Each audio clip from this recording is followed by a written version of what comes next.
పరాయి పరాయి మాకు ఒక పర అనే వాద్యం ఇస్తానన్నాడు. నిన్ననే ఎంగేజ్మెంట్ ఫిక్స్ చేసుకున్నాం. ఆయన అయ్యా ఫలానప్పుడు తెల్లవారుజామున రమ్మన్నాడు, పర ఇస్తానన్నాడు. ఆ పర ఎలా ఉండాలి? చప్పుడు చేయని పర కాదు, చప్పుడు చేసే పర కావాలి. అర అంటే చప్పుడు, ధ్వని చేయు. పర అంటే ఒక వాద్యం. ఏ వాద్యం? గుండెలకి కట్టుకొని చేతులతో మోగించి గొల్లలు పాటలు పాడేటువంటి ఒక వాద్యం. అది ఇక్కడ కట్టుకుంటారు తాళ్లతో, చేతులతో మ్రోగిస్తారు, పాటలు పాడుతారు. దానికి పరై అని పేరు. ఈ పరై అనేటువంటి వాద్యం మాకు ఇస్తా ఉన్నాడు. అది బాగా ధ్వని చేసేటువంటి పర ఇస్తానన్నాడు. అందుకోసం వచ్చాం. ఏమిటి కావాలి మనకి పరై? ఇది ఇవాళ తెలియదండి, చెప్పకూడదు, కానీ చెప్పేస్తున్నాను, మరేం అనుకోకండి. 29వ నాడు చెప్తుంది ఆండాళ్ళ తల్లి. ఏమిటి కావాలంటే ఈ పరై అంటే, స్వామి మేము మాట్లాడినా, మేము మనసులో తలంచినా, మేము లేదు శరీరంతో ఏదైనా చేసినా ఇవేమవ్వాలి? నీకు ఆనందమును కలిగించేవి కావాలి. ఏది చేసినా నీతోనే దానికి సంబంధం ఉండాలి. మా మనసు ఆలోచన నీతో సంబంధించి ఉండాలి. మేము చేసే ప్రతి పని నీతో సంబంధించి ఉండాలి. మేము మన మాట మాట్లాడితే నీతో సంబంధించి ఉండాలి. కాబట్టి మనసు, వాక్, కాయము మూడు నీతోటే సంబంధం కలిగితే అప్పుడు ఏమైనట్లు లెక్కది? అది పరై. ఇప్పుడు పరై అంటే ఏదో పెద్ద వాద్యం కాదు, మనము వాద్యం అవ్వాలి.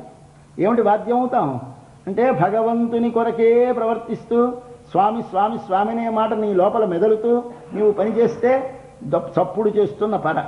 కాబట్టి చప్పుడు ఏమిటి? ఆ భగవన్నామం నీ లోపల సంతతము మెదలాలి, కదలాలి. అట్లా వచ్చేటువంటి ధ్వని చెయ్యాలి. చేస్తూ ఉంటే అది మాకు ఇస్తామనంటే ఏమిటి? నిరంతరము భగవంతుని నామమును స్మరిస్తూ భగవంతుని కొరకు మనోవాక్కాయములను ఉపయోగించుకునే స్థితిని మాకు ప్రసాదిస్తామని నన్ను స్వామి అరపరై మాయన్ మణి. ఆయన ఎలా? ఆయన నీకు తెలుసునాడు, పరిచయం ఉందని మీకు? ఓ రక్తం అయ్యా మాకు తెలుసును. ఎలా ఉంటాడు? శరీరం చూస్తే ఇంద్రనీల మాణిక్యంలా ఉంటుంది, మణివర్ణన్ అన్నారు. అలాగా బాగుంది, బాగానే చెప్పేశారు, కరెక్టే. ఆయన స్వభావం ఏమైనా మీకు తెలుసునా? ఆయన మాయన్. నీకు తెలుసునా? ద్వారపాలు నీకు తెలుసునా? మాకు తెలియదు. కొన్ని నీకు తెలుసునా? మాకు తెలియదమ్మా. అయితే మాకు తెలియదు. ఎందుచేత వాడు ఎవడంటే ఏమని చెప్పాలి? ఏమిటో అనాలి, కానీ ఇట్టివాడంటే నీకు తెలియదని అర్థం. కాబట్టి భగవంతుడిని ఎవరైనా చెప్పారు అంటే వారికి తెలియదు అని చెప్పమన్నది ఉపనిషత్తు. ఎవరైనా మాకు పరమాత్మని తెలుసును అంటే వారికి తెలియదు, ఎవరు నాకు తెలియదు అంటే వారికి తెలుసును అని ఉపనిషత్తు చెప్పింది. మనం చెప్పిన మాట కాదు, ఆ మాట చెబుతోంది మన పిల్లలు. మాయన్. మాయన్ అంటే ఎవరికి అర్థము కాని ఆశ్చర్యకరమైన దివ్య తత్వమది. ఆత్మదర్శనము చేసినటువంటి వారు, ఆత్మని గురించి ఉపన్యాసం చేసేవారు, ఆత్మని గురించి విన్నవారు ఎలా వింటారు అని భగవద్గీతలో చెప్పాడు స్వామి. ఎవరైనా చూశామండి మేము ఆత్మతత్వాన్ని, ఎలా ఉంటుందండి? అంటాడు. ఏమిటి అంటే చెప్పలేను అని అర్థం. మంచి రసాలు, మామిడి పండు రసం పీల్చాడు, తిన్నాడు. ఎలా ఉంది? అంటాడు, కానీ ఇలా అని చెప్పగలడా? అది నువ్వు పీలిస్తే నీకు తెలియాలి. కాబట్టి ఏమనిస్తే తెలుస్తుంది? ఆహ నాది. కాబట్టి ఆహ అనిపించేదేదో దాని పేరు ఏం పేరు పెట్టారు మనవారు? ఆశ్చర్యం. ఆహ అనిపించేది కనుక దాని పేరు ఆశ్చర్యం. ఆశ్చర్యం అంటే ఆహ అనిపించాలి. ఆహ అనిపించాలంటే అర్థం ఏంటి? మాటతో చెప్పుటకు వీలు కానిది కావాలి. అటువంటిది ఏమిటిది? ఆశ్చర్యవత్ పశ్యతి కశ్చిదేనం. ఆత్మతత్వాన్ని చూసినవాడు, ఏమయ్యా మీరు ఆత్మతత్వ దర్శనం చేశాడు, మీరు ఆత్మజ్ఞానులట, మాకు కొంచెం ఆత్మ గురించి చెప్తారా అంటే అటు చూసినవాడు. పోని చెప్పినవాడు ఏమిటది అంటే ఆయన ఆహే అంటే వాడు చెప్తున్నాడు, చెప్పడానికి సిద్ధపడ్డాడు, కూర్చున్నాడు. ఏమిటి సార్ చెప్పండి అంటే మణివర్ణన్ అంటాడు, అంటేనే అంటాడు. మణివర్ణన్ అంటే విగ్రహం చెప్పేశాడు, పై రూపం చెప్పాడు, స్వభావం చెప్పబోయా అంటే ఏమిటో ఆశ్చర్యవత్ వదతి తథైవ చాన్యః. వింటాడు. విన్నవాడికి ఏమని చెప్పాడు? వీడైనా ఆశ్చర్యం అని చెప్పాడు. వీడు విన్న తర్వాత ఏమిటండి మీరు విన్నారు అంటాడు. అవతలికి వెళ్ళి ఏమిటి మీరు విన్నారండి అంటే ఏమిటి చెప్పగలం మనం? ఏమిటి చెప్పారండి వాళ్ళు ఉపన్యాసం అంటే ఏమిటో తెలియదు. ఇక్కడ మాత్రం మా బాగుంటుంది, అవతలికి వెళ్ళిపోతే ఏమిటో. అది భగవతత్వం అంటే. విన్నప్పుడు బాగుండేది, తర్వాత చెప్పడానికి అందండి. కాబట్టి దాని పేరేమిటి? ఆయన ఎవడు? మాయన్. ఆయనకి రూపం ఉందా? ఉంది. ఎలా ఉంటాడు? మణివర్ణన్. ఇంద్రనీల మాణిక్యంలా ఉంటుంది ఆయన దివ్యమంగళ విగ్రహం. నైల్యం ఉంటుంది, నీలిం ఉంటుంది. నీలిమకి ఏమిటి? చిన్న అనంతమైన ఆకాశము, అగాధమైన సముద్రము నీలంగా ఉంటుంది. ఇప్పుడు భగవంతుడు అంటే ఎలాంటి వాడు? అనంతం. అవతల అంతముందే ఆకాశానికి. ఆకాశానికి రంగు లేదండి. అవతల అంతు లేక నీకు నలుపు కనిపిస్తుంది. భగవంతునికి అంతు లేదు కనుక నీలముగా కనిపిస్తున్నాడు. భగవంతుడు అగాధము కనుక సముద్రములా నీలము కనిపిస్తోంది. నీరు నలుపు లేదు, నీరులా ఎత్తితే తెల్లగా ఉంటుంది, కానీ నల్లగా కనిపిస్తుంది. ఎందుచేత? అగాధము కనుక. అగాధము అనంతము అయిన తత్వము భగవతత్వం కనుక. మణివర్ణన్ మాయన్ మణివర్ణన్. నిన్నలే నిన్ననే వాయి నేర్దాన్ మాకు ఇస్తామని చెప్పాడు. ఎక్కడ చెప్పాడండి భగవానుడు? నిన్న భగవద్గీతలో చెప్పాడు కాడు. ఏమని చెప్పాడు? అబ్బాయి నేను దదామి బుద్ధియోగం తం ఏన మాముపయాంతితే చెప్పాడు. ఆయన నన్ను పొందాలని నీకుందా అంటే నువ్వేం కష్టపడిపోకు, నేను ఇస్తాను దానికి ఉపాయం. దదామి బుద్ధియోగంతం. భగవంతుణ్ణి మన్ని కాపాడాలంటే ఏమిటి చేస్తాడు? కర్ర పట్టుకొని పశువుల కాపరి దూడల కాపరి వెనక కర్ర పట్టుకు తిరిగినట్టు తిరగడు. మరేమిటి చేస్తాడు? ఆయనకి బుద్ధి సంయోగం కరోతి. వాడికి ఏ మార్గములో నడిస్తే తనను చేరడానికి తగిన మనస్థితి కలుగుతుందో దానిని వాడికి తోపిస్తాడు. తోపించిన పని చేసేస్తాడు. ఎందుకు చేశాడు? దైవం చేయించాడు. అది వాడికి లోపల ఉండాలి. అది తెలిసిన వాడు ఎవడిచ్చాడు ఈ ప్రేతి బుద్ధి? దదామి, నేను ఇస్తాను. ఏ బుద్ధి నీకుంటే మాం ఉపయాంతి, నన్ను పొందుతారు అటువంటి బుద్ధి యోగాన్ని నేనే ఇస్తానన్నాడు స్వామి. కనుక నేను మాకు ఇస్తామన్నాడు. ఏ బుద్ధి? పరయనే బుద్ధి. పరయనే బుద్ధి అంటే మనవి చేశాను. ఆ పర అనేటువంటి వాద్యాన్ని మాకు ఇస్తామన్నాడు ఆ సర్వేశ్వరుడు. నిన్నలే వాయు నేర్దాను కాబట్టి వచ్చాం. ఇదమ్మా అలాంటి విలువైంది. లోపలికి వెళ్ళి మేము తెస్తాం. మీరు లోపలికి వెళ్ళాలంటే పరిశుద్ధంగా ఉండాలి. మీకు నీటైన డ్రెస్సులు లేవు, అందరూ గొల్లవారు. ఈ బట్టలన్నీ మురికి బట్టలు, ఇవన్నీ పాలు పెరుగు వాసనలతో ఉంటుంది. స్వామి అంతఃపురంలో సుగంధిలమైనటువంటి పరిమళభరితమైనటువంటి దివ్యమైనటువంటి అంతఃపురంలో పెట్టడానికి బాగుండదమ్మా మీకు వెళితే. కాబట్టి మేము పరిశుద్ధమై వచ్చారా? తూయోమాయి వందో, పరిశుద్ధమై వచ్చాము. ఏ పరిశుద్ధి కావాలి భగవంతుని దగ్గరికి వెళ్ళినప్పుడు? అంటే స్నానమా? మంచి వస్త్రములు ధరించుట కాదు. స్నానం అంటే విభీషణుడు లంక నుంచి రావణాసురుడు సభలోంచి పో అన్నాడు. అనగానే ఏమనిశాడు? వెంటనే ఆకాశం మీదకి ఎగిరిపోయినాడు. ఎగిరిపోయి ఇవతలుడికి వచ్చేశాడు. రామచంద్రుడు అక్కడ తన వారితో ఉన్నాడు. ఆకాశం మీద చూశాడు. అయ్యా రాముడికి నన్ను నివేదించండి అయ్యా. రావణాసురుడి తమ్ముడు విభీషణుడు దుర్వృత్తుడు, సరియైన నడువడి లేనివాడు, రాముడే శరణమని వచ్చాడని నివేదించండి అన్నాడు. సరే వీళ్ళవాడు వద్దన్నారు. మొదట కొంతసేపు డిస్కషన్స్ అయినాయి. క్యాబినెట్ మీటింగ్ పెట్టుకున్నారు. తర్వాత ఆయన వీళ్ళందరితో డిఫర్ అయిపోయి, వాడు మంచివాడైనా సరే చెడ్డవాడైనా సరే నీవాడని అన్నాడు కనుక రావాల్సిందే అన్నాడు ఈయన. వీడేంటి సార్ తెల్లమొహం వేసేశారు పాపం ఆయన అలా చెప్పగానే. చెప్పేసి ఎస్ సార్ మాకు అలాగే అనిపిస్తుంది, ఆయన మంచివాడిలాగే ఉందని సార్. ఎవడు ఈ సుగ్రీవుడు మొట్టమొదట రావడానికి వీల్లేదు, వాడేమిటి అన్ననే వదిలేసిన వాడు నిన్ను వదిలిడా? అన్న దగ్గరికి వెళ్తే అన్న వదిలేశాడు కదా, ఇంత ఆపదలో ఉండగానే మనం సిద్ధంగా యుద్ధానికి వస్తే అన్నగారిని వదిలేసి వచ్చేశాడు, రేపు మన్నీ వదిలేస్తాడు అలాగే. పోని వాడు ఎవడైతేనే అయితే స్వామి చంపేస్తాడు. నాన్న చంపగలడా? పిశాచాన్ దానవాన్ యక్షాన్ పృథివ్యాంచైవ రాక్షసాన్. ఒక్క రావణాసురుడు లాంటి రాక్షసులు గారు, దానవులు యక్షులు పిశాచులు అందరినీ కూడగట్టుకోరమ్మను. వచ్చినా సరే అంగుళ్యగ్రేణ తాన్ హన్యాం, గోటి చివరితో వాళ్ళందరినీ నేను చంపేయగలనయ్యా అన్నాడు. అంటే ఈ సుగ్రీవుడు ఇచ్చిన నవ్వు వచ్చింది. పాపం అంత చంపగలిగిన వాడివి ఇంత మాకాళ్ళు పట్టుకొని ఇంత అల్లరిపడి ఇక్కడికి వచ్చి ఈ సముద్రం దాటడానికి ఇంత యుద్ధాలు చేసింది నట్టాలు పడి ఇవాళ వాడు వస్తా అన్యామంటావా ఏంటి? పెద్ద కబుర్లు అన్నట్టు ఉంది వాడి అని కొంచెం ఇలా కళ్ళు ఎగరవేసేట. చూశాడు నాయన. ఇచ్చన్ హరిగణేశ్వర, ఇచ్చన్ నేను అనుకుంటే కోతిరాజా అన్నాడు. కాబట్టి నీకు అర్థం కాదు. అది ఎంత అందంగా ఉంటుందో వాల్మీకి రామాయణం చూడండి, మాటలో అంత అర్థం ఉంటుంది. ఇచ్చన్ నేను సంకల్పిస్తే నేను అనుకుంటే చేయగలను, కానీ నేను అనుకోలేదు రావణాసురుని చంపాలని, వాడిని సంస్కరించాలని నాకు ఉద్దేశం. కాబట్టి వాడు ఎవడు కానీ రాని. కాబట్టి సుగ్రీవా తీసుకురా, వెళుతున్నాడు ముందుకి. మళ్ళీ పిలిచాడు వెనక్కిరా. ఏమని స్వామి? ఏమిటి? అక్కడికి వెళ్ళిన తర్వాత మళ్ళీ వెనక్కి పరిగెత్తుకొచ్చి స్వామి వాడు రావణాసురుడండి, విభీషణుడు కాడు, ఊరికే శరణన్నాడు కానీ వాడు మోసం అని పరిగెత్తుకు రాకు. అక్కడ నుంచి వచ్చిన కేక ఎవడి నోట్లోంచి వచ్చిందో ఆ వచ్చినవాడు రావణాసురుడే కానీ విభీషణుడే కానీ ఆనయ తీసుకొచ్చిమన్నాడు. విభీషణో వా సుగ్రీవ యది వా రావణ స్వయం. ఇది ఈ మాట అనగలిగిన వాడు కనుక ఏమిటిస్తాడైనా? దదామి బుద్ధి యోగంతో నిన్ననే మాట ఇచ్చాడైనా. ఏమన్నా నేను ఇస్తానయ్యా అన్నాడు కనుక మేము వచ్చాం ఆయన అడగడానికి. అటువంటి స్వభావం గలవాడు ఆయన. మాయన్ మణివಣ್ಣన్ నిన్నలే వాయినర్దాం తుయో మాయి వందోం. పరిశుద్ధమైతే ఏమిటి పరిశుద్ధి? విభీషణుడుకున్న పరిశుద్ధి, ద్రౌపదీదేవికి ఉన్న పరిశుద్ధి. అదేమిటి వాళ్ళ పరిశుద్ధి ఏమిటి అంటే, ద్రౌపదీదేవి సభలో ఎలా ఉంది? రజస్వలయ్యి ఉన్నది. ఆ రజస్వలయ్యి ఉన్నటువంటి తల్లి గోవింద అంటే పరిగెత్తుకొచ్చి వస్త్రాలు ఇచ్చేశాడా? ఆవిడ భగవంతుని స్మరించొచ్చా? అప్పుడు న్యాయంగా మంత్రం చదవకూడదు, ఏమి చదవకూడదని మన ఇంట్లో అయితే ముట్టుకొని ఇస్తామా, మాట్లాడిస్తామా? అటువంటి దాంట్లో ఆవిడ వచ్చి సభలో భగవంతుడిని. ఈ అర్జునుడికి యుద్ధభూమిలో మిలిటరీ డ్రెస్సులో భగవద్గీత చెప్పేశాడు. ఏ పరిశుద్ధి ఉంది ఆయనకి? మిలిటరీ డ్రెస్సులో చెప్తామంటే ఇప్పుడు రమ్మంటే స్నానం చేసి రావయ్యా భగవద్గీత చదువుకుంది అని అంటాం. చెప్తామా? చెప్పం. వాడు రాక్షసుడు. వాడు అక్కడి నుంచి వచ్చాడు, సముద్రంలో మునిగి వచ్చాడా? మునుగు లేదు, తిన్నగా అలా అక్కడ నిలబడిపోయినాడు. అయ్యా రక్షించమన్నాడు, రమ్మన్నాడు, వచ్చేసాడు, పాదాల మీద పడిపోయినాడు. అయ్యో స్వామి రాముని ముట్టుకోకూడదయ్యా, వాడి సముద్రంలో స్నానం చేయమన్నారా? ఎవడైనా అనలేదు. కాబట్టి ఏ శుద్ధి ఉండాలి నీకు? భావశుద్ధిర్విశుద్ధి. హృదయములో ప్రేమ ఉండాలి. ఆ ప్రేమ ఉంటే అది పరిశుద్ధమైనట్టు లెక్క. నీవు పెట్టిన చింతపండు పేడ కానీ, నీవు పెట్టినటువంటి నిప్పు కానీ శుద్ధి కాదయ్యా. పరిపూర్ణమైనటువంటి ప్రేమతో నిండిన మనస్సు పరిశుద్ధమైన మనస్సు కనుక భావశుద్ధి కలిగినటువంటి శుద్ధి ఎలాగైతే విభీషణుడికి ఉన్నదో, ఎలా అర్జునుడికి ఉన్నదో, ఎలా ద్రౌపదికి ఉన్నదో అటువంటి పరిశుద్ధి గలవారం మేము యోమాయి వందో. సరే, మరేమో సమాధానం చెప్పలేకపోయినాడు. అయితే ఎందుకు వచ్చారు మీరు? ఈలేష స్వామిని నిద్ర లేపడానికి వచ్చాం. మా బాగుంది, అంతకంటే ప్రమాదం ఇది. స్వామిని వెళ్ళి లోపల పడుకుని వాడిని లేపుతారా? లేపడానికి మన లోపలికి అనుమతించాలా? తప్పమ్మ, అలా లేపకూడదు. లేపడానికి కాదయ్యా, పాడడానికి వచ్చాం. ఆయన్ని చూస్తే ఒకసారి ప్రేమ పొంగిన ప్రేమ లోపల ఇమడక అది మాటల రూపంలో బయటికి వస్తే స్వామి యొక్క గుణములను సౌందర్యమును వర్ణిస్తూ మేము పాడుతూ ఉంటే ఆ ఆనందం అనుభవించడానికి వచ్చాం. అది మేము పాడుతూ ఉంటే స్వామికి ఆనందం. మా కోసం కాదు ఆ పాట.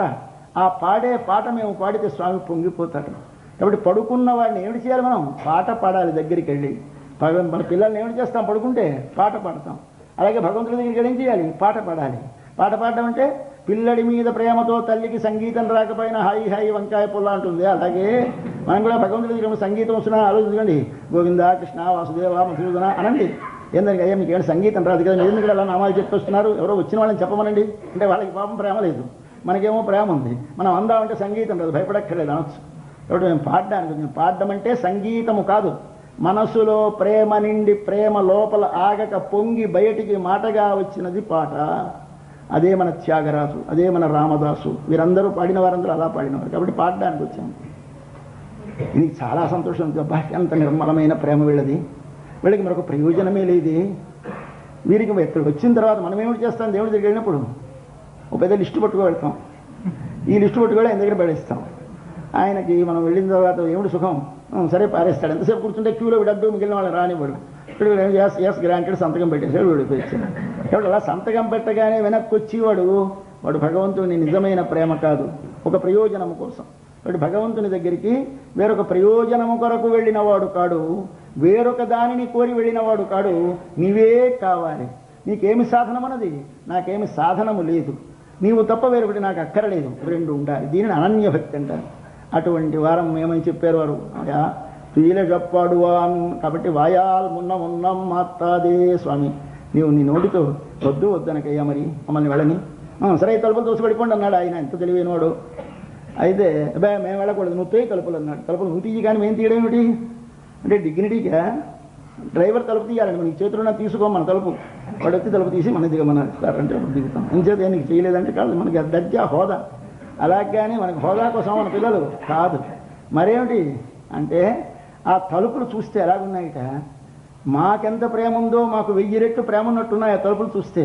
ఇలా దగ్గరగా చేరిపోయి ఈ తలుపుతో హత్తుకుపోయి ఒకదానికి రెండున్నాయా ఒకటున్నాయా అని తెలియకుండా దగ్గరగా చేరిపోయినాయి. నిలై కదవం. నేష అంటే ప్రేమతో, నిలై దగ్గరగా చేరి ఉన్న, కదవం తలుపులు. కాబట్టి ఎప్పుడు భగవంతుని పొందటానికి నేను ప్రయత్నము చేస్తాను అని సిద్ధపడకు. భగవంతుని పొందడానికి వాడు ప్రయత్నము చేయాలి, వారి చేత మనకు అనుగ్రహం కలిగించాలి. కాబట్టి ద్వారపాలకుని తలుపు తెరవమని ప్రార్థించు, కానీ వాడు తోసుకెళ్ళిపోమన్నాడు కదా, తోసుకు వెళ్ళకు. వెళితే స్వామి కనపడ్డు. అందుచేతనైనా ఇది అయితే అలా తలుపులకి అంత ప్రేమ ఉంటుందా అంటే, పూర్వం మన ఆళ్వార్లలో ఒక రాజు, క్షత్రియులు ఒక ఆళ్వారు ఉన్నారు, కులశేఖర ఆళ్వారని. ఆయన క్షత్రియ వంశంలో పుట్టారు. తిరువనంతపురానికి రాజు ఆయన సర్వము దైవపరమే. వారి రాజ్యమంతా వారి ముహూర్తోటో ఉంటుంది. పాలనమంతా ప్రభువే చేస్తాడు. వీరు ఊరికే వారి దగ్గర మంత్రిలా ఉంటారు, అన్నీ వారికి నివేదిస్తారు, మళ్ళీ ఆర్డర్స్ జారీ చేస్తూ ఉంటారు. అటువంటి ఒక చక్రవర్తి, ఆయన పేరు కులశేఖరుడు. కులం అంటే వారి వంశం, వంశానికి శేఖరం అంటే శిరోభూషణం. ఆయన పేరు ఎలాంటి పేరు పెట్టారు? కులశేఖరుడు ఆయన పేరు. ఆ కులశేఖరుడు అనేటువంటి ఆయన ఒక ప్రబంధం రాశారు ద్రావిడ భాషలో, పెరుమాళ్ తిరుమొഴി అన్నారు. ఆయన వెర్రి ప్రేమను చూసి ఆనాడు భక్తులందరూ ఆయనకి పేరు పెట్టేశారు పెరుమాళ్ళని. దేవుణ్ణి పెరుమాళ్ళు అంటారు ఈ వైష్ణవులు, పెరుమాళ్ళు అంటూ ఉంటారు. ఈ వైష్ణవుల భాష ఒక రకమైన భాష. దేవుడు అనరు వీళ్ళు. దేవుడు అంటే వారికి కొంచెం భయంగా ఉంటుంది. దేవుడు అనం, పెరుమాళ్ళు అంటారు. ఏమిటి పెరుమాళ్ళు అంటే? పెరుము అంటే పెద్ద, ఆళ్ళు అంటే పురుషుడు. పెద్ద పురుషుడు అంటే పరమ పురుషుడు అన్నమాట. ఈ పరమ పురుషుడు సంస్కృతంలో అంటారు, పెరుమాళ్ళు అని వీరంటారు. ఆ పెరుమాళ్ అని ఆయనకి పేరు పెట్టారండి. ఎవరికి? పెరుమాళ్ళు. ఈ కులశేఖరుడు అనే రాజుగారికి పెరుమాళ్ అని పేరు. ఏమిటి ఆయన కోరాడు? ఎందుకు అలా పేరు వచ్చింది అంటే, ఆయన తిరువేంకటముడియానంటే మన వెంకటాచలపతిని గురించి ఒక స్తోత్రం రాశాడు రాసి, అందులో ఆయన అంటాడు, స్వామి చాలా పాసురాలు, సుమారు 1000 పాసురాలు రాసి, అందులో ఒక 10 పాసురాల్లో కోరుతాడు, స్వామి నన్ను అనుగ్రహించవా, నాకు ఒక వరం ఇయ్యవా, ఏమి కావాలయ్యా, నీ కొండ మీద నేను ఉండేలా చెయ్యవా, నీ కొండ మీద నేను ఒక చెట్టుగా ఉండేలా చెయ్యవా, నీ భక్తులందరూ వచ్చి స్నానం చేసి వారి చేతులు కడుక్కుంటే ఆ ఎంగిలి పడితే, వారి ఉచ్ఛిష్టము పడితే, వారి శరీరం స్పృశిస్తే ఉండేటువంటి ఆ కొలనులో నేను ఒక చేపగా ఉండేలా అనుగ్రహించవా, నేను కొక్కెరగా ఉండేలా అనుగ్రహించవా, నేను ఒక చెట్టై ఉండే కాదు స్వామి, నేను ఈ బయట ఉండకూడదు, నీ లోపల ఉండాలి, నీ లోపల నీకు అర్చకులు అర్ఘ్యం సమర్పయామి పాద్యం సమర్పయామి నీళ్లు తీసినప్పుడు ఇలా పోషిస్తూ ఉంటారు, ఇలా ఉంటుంది పీక్తానంటారు. అలాగే ఏది ఉచ్ఛిష్టమైనదంతా ఉమ్మేసేటువంటి క్షత్రియుల దగ్గర పక్కన ఉంటాయి పెద్దవి, దాని వారి కదలకూడదు, అక్కడే ఉంచుతూ ఉంటారు. అలాంటి పీక్తాను నేను అవ్వాలి స్వామి. అదైనా పక్కన ఉంటుంది స్వామి, నీ ముఖం కనిపించదు, నీకు మొట్టమొదటి గుమ్మం ఉంటుందే, నీ స్వామి అక్కడ ఏం చేస్తున్నాడు, నీకు వెంకటాచలపతి, ఆయనకి మొదటి గుమ్మం ఉంది, జియ్యర్ స్వామి దానికి యువతలు ఉంటారు, ఆ జియ్యర్ కూడా లోపలికి వెళ్ళరు. ఈ యువతలు ఉండేటువంటి ఆ గుమ్మానికి పేరేమిటి, కులశేఖర పడి అని పేరు దానికి. ఇప్పటికీ అదే అంటారు, కులశేఖర పడి అంటారు. పడి అంటే మెట్టు, మొదటి మెట్టు. ఆ మొదటి మెట్టుకు పేరేమిటి, కులశేఖరుడు అని దానికి పేరు. అది కులశేఖరుల వారే, వారు కోరుకున్నారు నేను ఇది ఇవ్వాలి స్వామి, నీ భక్తులు నా మించి దాటి వెళ్ళాలి, నీ భక్తుల పాదధూళి నాపై పడాలి, నీవెప్పుడు అలా నా కంటికి కనపడుతూ ఉండాలి, ఎదరగా నీ దివ్యమైన తిరుముఖ మండలము, నీ దివ్యమైన మందహాసము, నీ అధర ఎర్రదనము స్వామి నాకు కనిపిస్తూ ఉండాలి. అది నాకు కనబడి అక్కడుంటే మరెవళ్ళు అడ్డుండరు, నీకు నాకు మధ్యలో నాకు నువ్వు కనిపిస్తూ ఉంటావు స్వామి. నేను పడి అంటే నీ ద్వారముగా అయ్యి నీకు ఎదురుగా పడుకొని ఉండేలా అనుగ్రహించమని ప్రార్థించారు కులశేఖరుడు. అటువంటి మహారాజు ఆయన భక్తికి మూర్తి ఆయనే. అటువంటి కులశేఖరుడు కూడా అలా ఉన్నారు కనుక ఈ తలుపులుగా కూడా ఎవరైనా ప్రార్థించి తలుపులైనారో ఏమిటనయ్యా, మేము తొయ్యమన్నారు ఈ పిల్లలు. అప్పుడు ఆయనే తలుపులు తెరిచి వీరిని లోపలికి వదులుతాడు. రేపు మనం కూడా లోపలికి వెళదాం, పాసుకుని చదువుతాం. நாயகனாய் நின்ற நந்தகோபனுடைய கோயில் காப்பானே, கொடித்தோன்றும் தோரண வாசல் காப்பானே, மணிக்கதவன் தாழ் திறவாய், ஆயர் சிறுமியரோ முக்கு மாயன் மணிவண்ணன் துயோமாய் அரை பறை மாயன் மணிவண்ணன் நன்னலேவாய் நேர்ந்தான் தூயோமாய் வந்தோம் துயிலெழ பாடுவான்.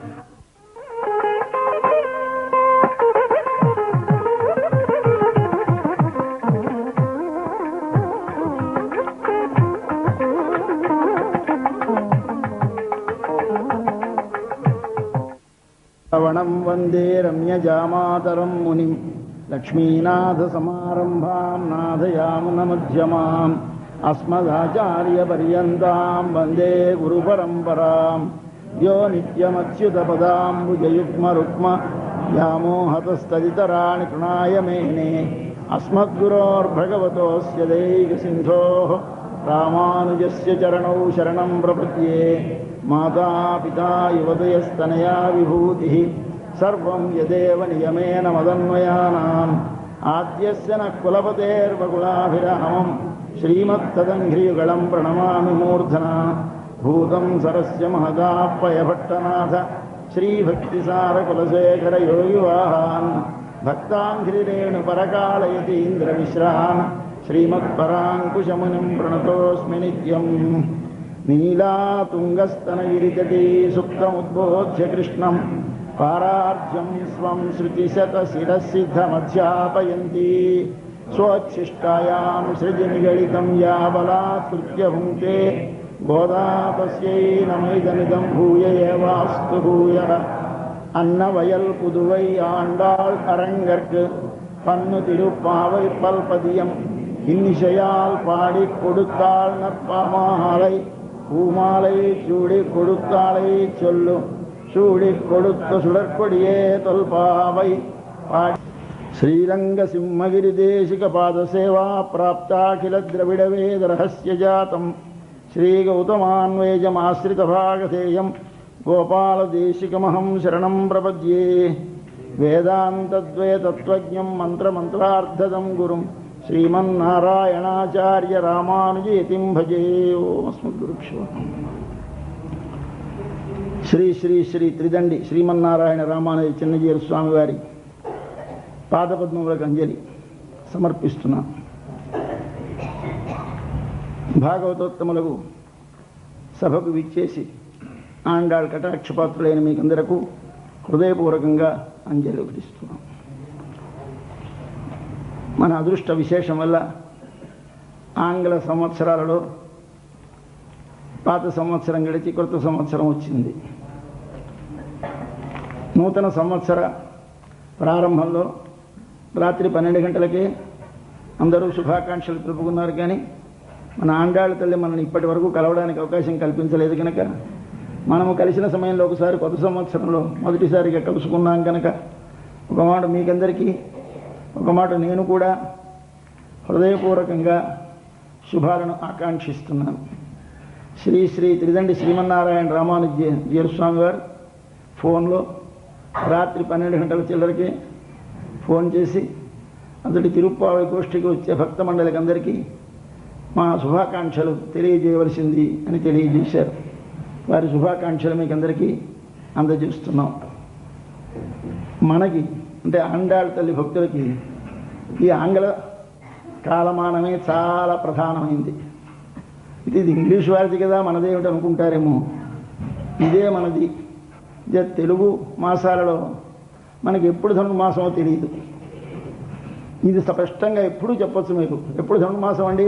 డిసెంబర్ 15 నుంచి జనవరి 15 ఎవరిని అడగక్కర్లేదు. ఇంత స్పష్టంగా తెలియజేసే దేనిలో ఉందా? లేదు. ఇప్పటికే మనది కాదనుకుంటున్నాం. కానీ సంవత్సరం అంతమవడం తిరుప్పావైతో అవుతుంది, సంవత్సరం ప్రారంభం అవడం తిరుప్పావైతో అవుతుంది. ఎప్పుడు కానీ ఏ సంవత్సరమైనా అంతే. డిసెంబర్ 14, 15 తేదీల్లో ప్రారంభమవుతుంది, మళ్ళీ జనవరి 14, 15తో అంతమవుతుంది. ఇక్కడ ఇంత చక్కగా మనకు ఉపకరించిన కాలమానాన్ని మనం ఎంత ఆదరించాలి.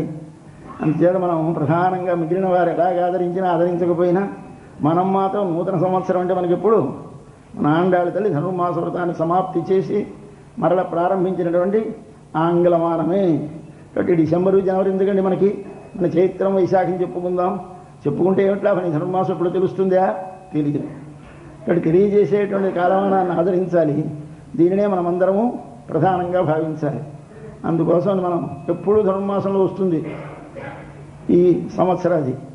ధనుర్మాసంలో తప్పకుండా 15 రోజులు అయ్యేసరికి నాయకనాయ నాడో లేదంటే అంబరమే తన్నీరు నాడో ఫస్ట్ తేదీ వస్తుంది. ఒకప్పుడు నాయకనారాయణ వస్తుంది, ఒకప్పుడు అంబరమే తన్నీరు వస్తుంది, ఒకప్పుడు ఉందు మొదలెత్తగలిపోతుంది. 14 కానీ రాత్రి ప్రారంభం అయిపోతే ఇవాళ ఉందు అని రేపటి పాశురం వస్తుంది, లేకపోతే 16 వస్తుంది. 16, 17 దాటవు. కాబట్టి రెండూ గొప్ప పాశురాలు. ఒకనాడు ఆచార్య భవనాన్ని చేరడం, రెండవ నాడు ఆచార్య సందర్శనం చేయడం. కాబట్టి ఆచార్య భవనాన్ని చేరడం మహాదృష్టాన్ని కలిగిస్తుంది, సంవత్సర అంతం. ఆచార్య దర్శనం చేయిస్తుంది, సంవత్సర ప్రారంభం. కాబట్టి ఈ రెండూ మనకి ప్రధానమైన ఘట్టాలు కనుక మానవ జీవితంలో వీటిని మనం బాగా ఆదరించాలి. అటువంటి మహాభాగ్యాన్ని మనకి ఇవాళ ప్రసాదిస్తుంది ఈ జనవరి ప్రారంభం. ఇవాళ మనం ఆచార్య భవనంలోకి చేరుతున్నాం, ఆచార్య సందర్శనం చేస్తాం. మానవుడికి 2 జీవితాలు. ఒకటి బాహ్యమైన శరీరముతో జన్మించిన జన్మ, 2 శరీరములో నుండి ఏనాటి నుంచో నేనెవరో తెలియక, నాదేమో తెలియక, నేను పొందవలసినదేమో తెలియక జీవిస్తూ ఉండేటువంటి మనకి నిన్నటి నుంచి మనమెవరో తెలియడానికి అవకాశం ఏర్పడ్డది. గర్భవతి అయిన తల్లి 9 నెలలు నిండగానే ఎలాగైతే ప్రసవ సమయం ఆసన్నమవుతుందో అలాగే 15 రోజులు మనం కష్టపడితే ఒకసారి ఆచార్య భవనానికి చేరాం. ఆచార్య భవనానికి చేరడానికి ముందు మనం చేసిన వ్రతం 15 రోజులు. నేను ఆచార్య భవనం అంటే ఆచార్య ఉండేటువంటి వసతి గృహానికి వచ్చాం. వచ్చి ద్వారపాలకుడిని ప్రార్థించాం. తలుపు తెరవమన్నాం, తెరిచేడు. ఇక్కడ లోపలికి వెళ్తున్నాం. వెళ్ళేసరికి అక్కడ 4 పాన్పులు ఉన్నాయి. ఒక పాన్పు మీద ముందుగా నందగోపుడు పడుకుని ఉన్నాడు, రెండవ పాన్పు మీద యశోదాదేవి పడుకుని ఉంది, మూడవ పాన్పు మీద కృష్ణ భగవానుడు పడుకుని ఉన్నాడు, ఆ తర్వాత బలరాముడు పడుకుని ఉన్నాడు. ఇది సన్నివేశం. దీనిని సేవించారు మన గోపికలు. లేపుతున్నారు, నందా లేవయ్యా, యశోదా లేవమ్మా, కృష్ణ లేవయ్యా, బలరామ లేవయ్యా అని నలుగురిని లేపుతారు. ఇవాళ ఇది కథ. ఇంతవరకు లేపుతూ వచ్చిన వాళ్ళెవళ్ళు? బయటి గోపికలు. అంటే మనవారినే లేపుకున్నాం. ఇప్పుడు ఎవరిని లేపుతాం? ఆ లోనున్న వాడిని లేపుతున్నాం. ఎక్కడున్నాడు ఈయన? లో. ఏలో? రేపల్లెలో నందగోప భవనములో కాదు, ఆలయములో, నీలో. ఇప్పుడు ఎవరిని లేపాలి? అక్కడ పడుకున్నవాడిని లేపాలి, ఆలయంలో పడుకున్నవాడిని లేపాలి, ఇందులో పడుకున్నవాడిని లేపాలి. కాబట్టి మన లోపల పడుకున్నటువంటి స్వామి ఎలా పడుకుంటాడు, ఎలా కనిపిస్తాడు? ఆయనకు ముందు ఇద్దరు ఉంటారు అడ్డంగా. వాళ్ళిద్దరిని దాటితేనే కానీ మూడోవాడు కనపడ్డు. ముందిద్దరు ఎవరు? నందగోపాలుడు, యశోద. వీరిద్దరిని దాటాలి. అక్కడ ఉంటాడు ఆయన మూడో మంచం మీద. మనము వెళ్ళగానే మన జన్మ ఎవరి వల్ల? మనకి ఈ శరీరం రావాలి అంటే రావడానికి ముందు తండ్రి, తల్లి. ఎవరు ముందు కారణం? తండ్రి. తర్వాత తల్లి. ఇప్పుడు తండ్రి తన శక్తిని ఆ స్త్రీ యొక్క గర్భమందు ఉంచితే ఆమె గర్భధారణము చేసి ఆమె శ్రమించి బయటికి మనకు అందిస్తే ఈ శరీర రూపంలో మనం వచ్చాం. అలాగే మనలోనే ఉన్నటువంటి ఈ భగవత్ స్వరూపాన్ని మనకు అందించడానికి ఒక తండ్రి కావాలి, ఒక తల్లి కావాలి. ఆ తండ్రి ఎవరు? గురువు. ఆ తల్లి ఎవరు? మంత్రము. అయితే ఎవరు ముందు ఉండాలి? తండ్రి ముందు ఉండాలి, తల్లి తరువాత. తండ్రి తల్లి తరువాత భగవానుడు. కాబట్టి మనం సమాశ్రయణం అంటే ఆశ్రయించేప్పుడు ఎవరిని ముందు ఆశ్రయించాలి? మీరు ఆలయాల్లోకి వెళితే ముందు అమ్మవారిని దర్శనం చేసి స్వామి దర్శనం చేయండి అని చెప్తారు. ఆ భగవద్ ఆలయములకు వెళితే ఆచార్యుల దగ్గరికి వస్తే ఎవరిని ముందు ఆశ్రయించాలి? మంత్రాన్నా, ఆచార్యుడినా? అంటే మంత్రాన్ని ముందు ఆశ్రయించాలి. మంత్రం ఎక్కడుందో మనకి తెలియదు కదా. ఇక్కడ ముందు ఆశ్రయించేది గురువుని, తర్వాత వారి ద్వారా మంత్రాన్ని. ఈ రెండు లభిస్తే మూడవది నీ స్వరూపాన్ని నీకు తెలియజేసే కృష్ణ భగవానుడి యొక్క దర్శనం.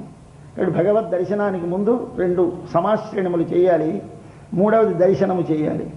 తర్వాత నాలుగవది ఇంతకుముందు మనవలనే జన్మనుంది మనకంటే ముందున్నటువంటి మహాభాగవతులను దర్శనం చేయాలి. ఇది మానవుడికి ఒక క్రమము.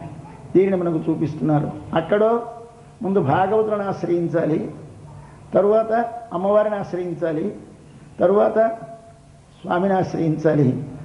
అప్పుడు నీకు దర్శనం. కాబట్టి భగవంతుడి దగ్గరికి వెళ్ళేప్పుడు వరస ఒకటి, గురువు దగ్గరికి వెళ్ళేటప్పుడు వరస ఒకటి. భగవంతుడి దగ్గరికి వెళ్ళేటప్పుడు ముందు ఎవరిని ఆశ్రయించాలి? భాగవతులని. అంటే భాగవతులు అంటే ఎవరు? మనకు దేవాలయంలోకి వెళితే ఇక్కడ ఆళ్ళవార్లని ఉంటారు వరుసగా. వీరందరికీ ఇలా నమస్కారాలు చేస్తూ వెళ్ళాలి. వెళ్ళేసరికి ఆ పక్కకి వెళ్ళేసరికి మనకు ఆచార్యులు భగవద్ రామానుజులు. ఎవరు లోకంలో గురువు అంటే ఎవరు? అంటే ఒక్కరే గురువు అనే శబ్దంతో వ్యవహరించమన్నారు మన పెద్దలు. ఇందుచేత ఆయన తప్ప మనకు ఆత్మను ఉజ్జీవింపజేసినటువంటి సర్వలోక హితకరమైనటువంటి ఒక మంత్రాన్ని ఏమి దంకకుండా వీరికి యోగ్యత ఉన్నదా లేదా అని చూడకుండా గోపురం ఎక్కి తమ గురువు తమకెంతో రహస్యముగా 18 సార్లు తిప్పికి ఆయన ఉపదేశించడం ఒక విశిష్టమైనటువంటి కేవలము నారాయణుడే ఈ లోకంలోకి దిగి వచ్చి నరుడుగా తానే వచ్చి ఇద్దరూ శ్రమించి బదరికాశ్రమంలో ఉపదేశించి లోకానికి వెదజల్లమన్న మంత్రాన్ని ఎంతో రహస్యంగా దాచిన మంత్రాన్ని ఎన్ని నియమాలు పాటించాలో పాటించి దానిని ఉపదేశం పొంది రహస్యంగా ఉంచాలని గురువు చెప్పిన మాటకి సరైన ఉట్టుబడి ఒప్పుకొని పాదం మీద స్పృశించి నిశ్చయముగా చెప్పి యువతలకు వచ్చి మన ఆర్తిని చూచి అయ్యో పాపమే, నేనొక్కడిని నరకానికి వెళ్ళిపోతేనే ఇంతమంది తరిస్తే చాలు అని లోకహితము కోసమని స్వామి తనను కూడా తాను లక్ష్యము చేయకుండా ఉపదేశించిన మహాపురుషులు ఎవరు? భగవద్ రాముడు. కాబట్టి శ్రీమన్ రామానుజార్యే గురురితి చ పదం భాతి నాణ్యత్ర కుత్ర. లోకంలో గురువు అనే పదం ఎక్కడ? శ్రీమద్ రామానుజార్యే, రామానుజులయందే గురువు అనే పదం. వీళ్ళ వారికి ఎవరికి గురువు అనే పదం అర్థము లేదు. ఎందుచేత గు అంటే అంధకారము, రు అంటే నివారించేవాడు గురువైతే అందరి యొక్క అంధకారాన్ని తొలగించిన వాడెవడు? ఒక రామానుజుడు. కాబట్టి రామానుజుడు ఎలాంటి వాడు? రామానుజ దివాకర. రామానుజుడు సూర్యుని వంటి వాడు. సూర్యుడు ఎవరికో ఒక్కరికి చీకటిని పోగొడతాడా? తనను ప్రార్థించిన వారికి చీకటిని పోగొడతాడా? ప్రార్థించేది ప్రార్థించకపోతే అందరి చీకటిని ఎలా పోగొడతాడో సూర్యభగవానుడు. అలాగే వీరు కోరేరు, వీరు కోరలేదు అనేది లేకుండా ఆర్తిగల వారికి అందరికీ అందించవచ్చును అని మనకి ఉపదేశ రత్నమాలలో మనవాళ్ళ మామూలు అనేవారు ఎంత ఉపకారం చేసేవయ్యా స్వామి. ఎందుచేత ఓరాను వడియా ఉపదేశిస్తారు మున్నోర్. ఒక మనిషికి ఒక్కడే ఉపదేశించాలి, వాడు మరొకడికే ఉపదేశించాలి. గురువు గారు శిష్యుడికి, శిష్యుడు మరొక శిష్యుడికి ఇలాగే వెళ్ళింది ఇంతవరకును. కానీ ఈనాడో ఆశ ఉడయోర్కెల్లాం, కావాలి అని ఎవరైనా అడిగితే చాలు చెప్పవయ్యా అని అందించేవు తండ్రి. నీకంటే ఎవరున్నారయ్యా? గొప్పవారు అని వారి గురువు గారు వచ్చి ఆయన ఉపదేశించిన తర్వాత, ఏమయ్యా నేను చెప్పానే చెప్పొద్దని, ఎవరికి చెప్పకూడదని. చెప్పలేదు స్వామి. మరి చెప్పేవో గోపురం ఎక్కి చెప్పాను స్వామి, చెప్పొచ్చా? ఏమి చేయను, వారి ఆర్తి చూసి ఓర్వలేకపోయినాను అంటే ఆయన వంగి దండం పెట్టారు శిష్యుడికి. దండం పెట్టి ఎంబెరుమానార్ అన్నట్ట.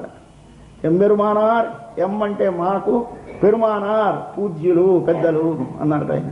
కాబట్టి భగవంతుడి పేరు ఎంబెరుమాన్ అంటారు ద్రావిడ భాషలో, పెద్దవాడని. మా పెద్ద. ఈయన్నో మా పెద్దవారు. ఈయనకి వారు పెట్టాలి, ఆయనకి వారు పెట్టక్కర్లేదు. భగవంతుడికి మా పెద్ద అంటే చాలు. ఈయనకి మాత్రం ఎంబెరుమానార్ అన్నారు. ఇంత ఉపకారం ఎవరు చేశారండి లోకంలో? ఇటువంటి మహాపురుషుడు కనుక ఆయన సమాశ్రయం చేయాలి, ఆచార్యుల్ని సేవించాలి, అప్పుడు అమ్మవారిని సేవించాలి, అప్పుడు ఆలయంలోకి వెళ్ళి స్వామిని సేవించాలి. ఇది ఆలయంలోకి వెళితే క్రమం. కాబట్టి ఆలయంలోకి వెళితే పద్ధతి ఒకటి నేర్చుకోవాలి. ఆచార్యుల దగ్గరికి వెళితే ఎలా వెళ్ళాలి? ముందు నీ లోపల ఉండే ఇంద్రియములను నియమనం చేసుకోవాలి. ముందు నీకు దమము శమము రావాలి. దమం అంటే మనసు లోపల పరిపరి విధములకు కోరికల చేత బయటికి వ్యాపించాలి, వెళ్ళాలనే కోరికలు తగ్గాలి. శమం అంటే లోపలిది. దమం అంటే బయటి ఇంద్రియములు చూడకుండా వినకుండా వాటిని తగ్గించుకోవాలి. ఇవి రెండూ చేసుకుంటే కానీ గురువు దగ్గరికి పరిగెత్తకుడు. వెళ్ళిన తర్వాత అక్కడ ఉండలేవు, ఆకలిస్తుంది వచ్చేస్తావు, మరొకటి వినాలనిపించింది వచ్చేస్తావు, మరొకటి తినాలనిపించి వచ్చేస్తావు. కాబట్టి ఇవన్నీ ముందు కంట్రోల్ చేసుకో, ఇవన్నీ ముందు అలవాట్లు చేసుకొని అప్పుడు వెళ్ళు. కాబట్టి దమము శమము ఇవన్నీ 10 ఇంద్రియాలు ఉన్నాయి మనకి. ఈ 10 ఇంద్రియాలని వశపరుచుకుంటే కానీ నీవు ఆచార్య దగ్గరికి వెళ్ళకూడదు. కనుక 10 రోజులు 10 మంది గోపికలను మేలుకొలిపాం. దీని చేత మనకి ఇంద్రియముల యొక్క జయం వచ్చింది. తర్వాత ఎవరిని లేపాం? భవన పాలకుణ్ణి లేపాం. తర్వాత ద్వారపాలకుణ్ణి లేపాం. మన భవనమేది? మన శరీరం. దీనికి పాలకుడెవడు? ప్రాణము. దీనికి ద్వారమేది? లోపలికి వెళ్ళడానికి మనస్సు. మనస్సుకి పాలకుడు మనస్సు దగ్గర ఉంటాడు, దాన్ని కంట్రోల్ చేయి. కాబట్టి ప్రాణమును మనస్సును 10 ఇంద్రియములను ప్రాణమును మనసును వశపరుచుకొని ఇప్పుడు వెళ్ళి లోపల ఉన్నటువంటి భగవాను చేరడానికి ఒక గురువు దగ్గర ఒక సాధనాన్ని పొందు.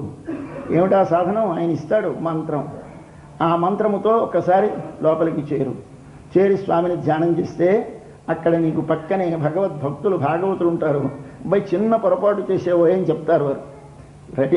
రైట్గానే వచ్చావు కానీ మరొక్క మెట్టు పక్కకుంది, సరే ఇక్కడికి దాపేసి కాస్త ఈ పక్కనే ఒక భవనంలో మన నీలాదేవి పడుకుంది, అక్కడ ఉంటాడు కృష్ణుడు, ఇక్కడ ఉండడు, ఇక్కడ ఉన్నట్టు కనిపిస్తాడు కానీ ఉండేది అక్కడ. అక్కడికి వెళ్ళమని చెప్తాడు. ఇవాళ చివర రేపు అక్కడికి వెళతాం.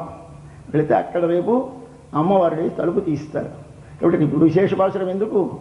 నిన్నని విశేష పాసురం ఎందుకు? ద్వారపాలకుడు తలుపు తీశాడు కనుక. రేపు విశేష పాసురం ఎందుకు? అమ్మవారు తలుపు తీశాడు కనుక. కాబట్టి రేపటి పాసురంలో సాక్షాత్ తల్లి వచ్చి గల్ అంటూ ఉంటే ఇలా గడియ తీస్తుందండి. ఆ చప్పుడు వినాలి, అమ్మను చూడాలి, ఆమె పరిమళములు సుగంధమైనటువంటి పుష్పముల వాసన ఆఘ్రాణించాలి, ఆమె గాజులు చప్పుడు వినిపిస్తుంది, ఆమె రూపం దర్శనం వస్తుంది. రేపు అనుభవం అద్భుతమైన అనుభవం కనుక రేపు విశేష పాశురం అన్నారు. ఎందుకని? ప్రసాదం ఉంది కనుక. ఏమిటా ప్రసాదం? తినేది కాదండి, మనస్సు లోపల నైర్మల్యము కలుగుతుంది కనుక. ప్రసాదం అంటే తినేది అనుకోకుండా ఎవరు. ప్రసాదం అంటే ఈ పెట్టే చక్కెర పొంగలి కాదండి. ఈ ప్రసాదం కాదు. అది పుచ్చుకుంటే నీ మనసులో కలిగే నిర్మలత్వం ప్రసన్నత కలుగుతుంది. అది ప్రసాదం, అది కలుగుతుంది. ఇది కలగటానికి మనం చేసే కృషి ఇదంతా. కాబట్టి బయటి జీవితాన్ని కూడా ఎప్పుడైనా ఒకరి దగ్గర నేర్చుకోవాలి కానీ తెలియదు, శిక్షణ కావాలి. 4 రోడ్ల కూడలికి వచ్చి ఉన్నాం మనం ఇప్పుడు. ఈ 4 రోడ్ల కూడలిలో ఎటు వెళ్ళాలి? కొందరు పడమటికి వెళ్ళాలి, కొందరు దక్షిణానికి వెళ్ళాలి, కొందరు ఉత్తరానికి వెళ్ళాలి, కొందరు తూర్పుకి వెళ్ళాలి. దారి తెలియదు. అక్కడ ఒక పోస్ట్ పాడతారు, దానికి ఇలా 4 వైపులా 4 ఏరో మార్కులు పెడతారు. ఇటయా ఇదిగో ఇటు వెళితే ఏదో బొంబాయి, ఇటు వెళితే మద్రాసు, ఇటు వెళితే కలిగి ఇలా వెళతారు. అలాగే మనకు కూడా మానవులను పుట్టించారు. మీరు కోరేది ఏమిటి? 4 రోడ్ల కూడలని ఇన్ని పెట్టారు. ఎటు వెళ్ళాలో తెలియదు మనకి. ఈ 4 రోడ్ల కూడలి మానవ జన్మ. దీనిలో నీవు పొందవలసినవి 4 పక్కలు ఉన్నాయి. ఒకటి పడమటి వైపు ఉన్నది ధర్మం. అటించి ఇటు వస్తే దక్షిణం వైపు వస్తే, ఇలా కుడి చేతి వైపు వస్తే, ఎడమ చేతి వైపు వస్తే, కుడి చేతి వైపు వస్తే తూర్పుకు ఎదురుగా నిలబడు. వెళ్ళవలసింది ఎటు తూర్పు వైపు వెళ్ళాలి. కానీ 4 పక్కలకి వెళ్ళడానికి దారులు ఉన్నాయి. ఏమిటున్నాయి? ఇటుపక్క తూర్పు వైపేమో సూర్యుడు ఉన్నాడు, ఉదయించిన వైపు కదా. ఇటువైపు మోక్షం అంటే భగవానుడు. యువతల వెనక పక్క దానికి ఎదురుగా ఆపోజిట్గా ఉన్నది ధర్మం. ఇటు అర్థం కామం. కాబట్టి ఇటు అర్థము కామము 2 పెట్టారు. వెనక పక్కేమో ధర్మం పెట్టారు, ముందు పక్కేమో భగవాను పెట్టాడు. ఇటు వెళ్ళడానికి దారి కావాలా, ఇటు వెళ్ళడానికి కావాలా, ఇటు వెళ్ళడానికి కావాలా, ఇటు 4 చూపించేస్తుంది అక్కడికి. అయితే అదే లేకపోతే ఏమవుతాం మనం? 4 పక్కలకి తిరిగితే కానీ ఒక పక్కకి రాలేము. కాబట్టి నువ్వేమిటి కోరుకుంటున్నావో, నీకు ఆ మార్గానికి ఏది మార్గమో నిర్దేశించేటువంటి ఒక శాస్త్రములు, గ్రంథాలు మనకి అందించడానికి మహాపురుషుల ఆచార్యులు అనేటువంటి ఒక రోడ్డు డైరెక్షన్ ఇచ్చే ఒక పోస్ట్ పెట్టారు అక్కడ. అబ్బాయిను ధర్మాచరణం చేస్తావా, సుఖానికి సాధనముగా ఆచరించు. ఏం ఆచరించాలి? మాతృదేవో భవ, పితృదేవో భవ, ఆచార్య దేవో భవ, అతిథి దేవో భవ చెప్పారు. సరే, ఇది చేస్తే నీకు ధర్మాచరణం అయింది, ఈ మార్గంలో వెళ్ళు. కాదండి, నాకు కేవలంగా డబ్బు కావాలి, సంపాదించు. ఎలా సంపాదించాలండి? దానికి ఉపాయములు చెప్పింది అర్థశాస్త్రం. కాదండి, మాకు భోగము కావాలి, రండి కామశాస్త్రం. ఈ పక్కకి ఉంది, ఈ పక్కకి ఉంది దారి. ఒకటి దక్షిణం వైపు, ఒకటి ఉత్తరం వైపు. ఈ దక్షిణ ఉత్తరాలు 2 ఉన్నటువంటివి ఏమిటి? అర్థము, కామము. ముందు వెనకలు ఉన్నవేమిటి? ధర్మము, మోక్షము. మోక్షం కావాలి, ఇదిగో ఈ దారిని వెళ్ళు, ఇటు వెళ్ళు. ఏమయ్యా, నన్నే పొందాలా?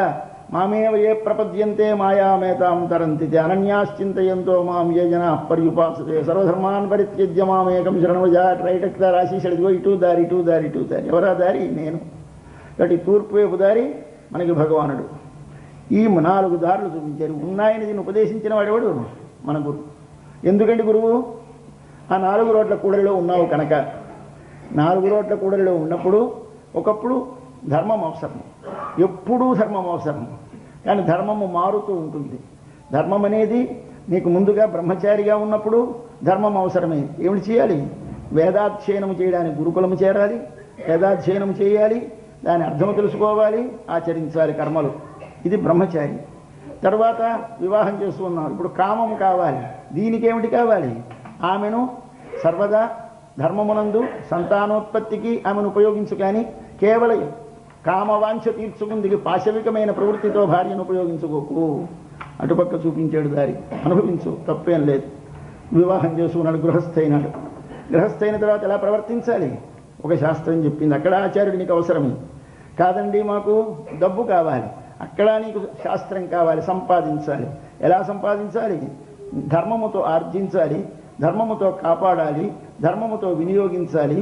ధర్మముతో నీవు దానిని ఆర్జించిన దాని చేత నీవు పొందవలసినటువంటి పరమ పురుషార్థాన్ని పొందడానికి ధర్మ, అర్థ, కామములను 3టిని ఉపయోగించుకోవాలి.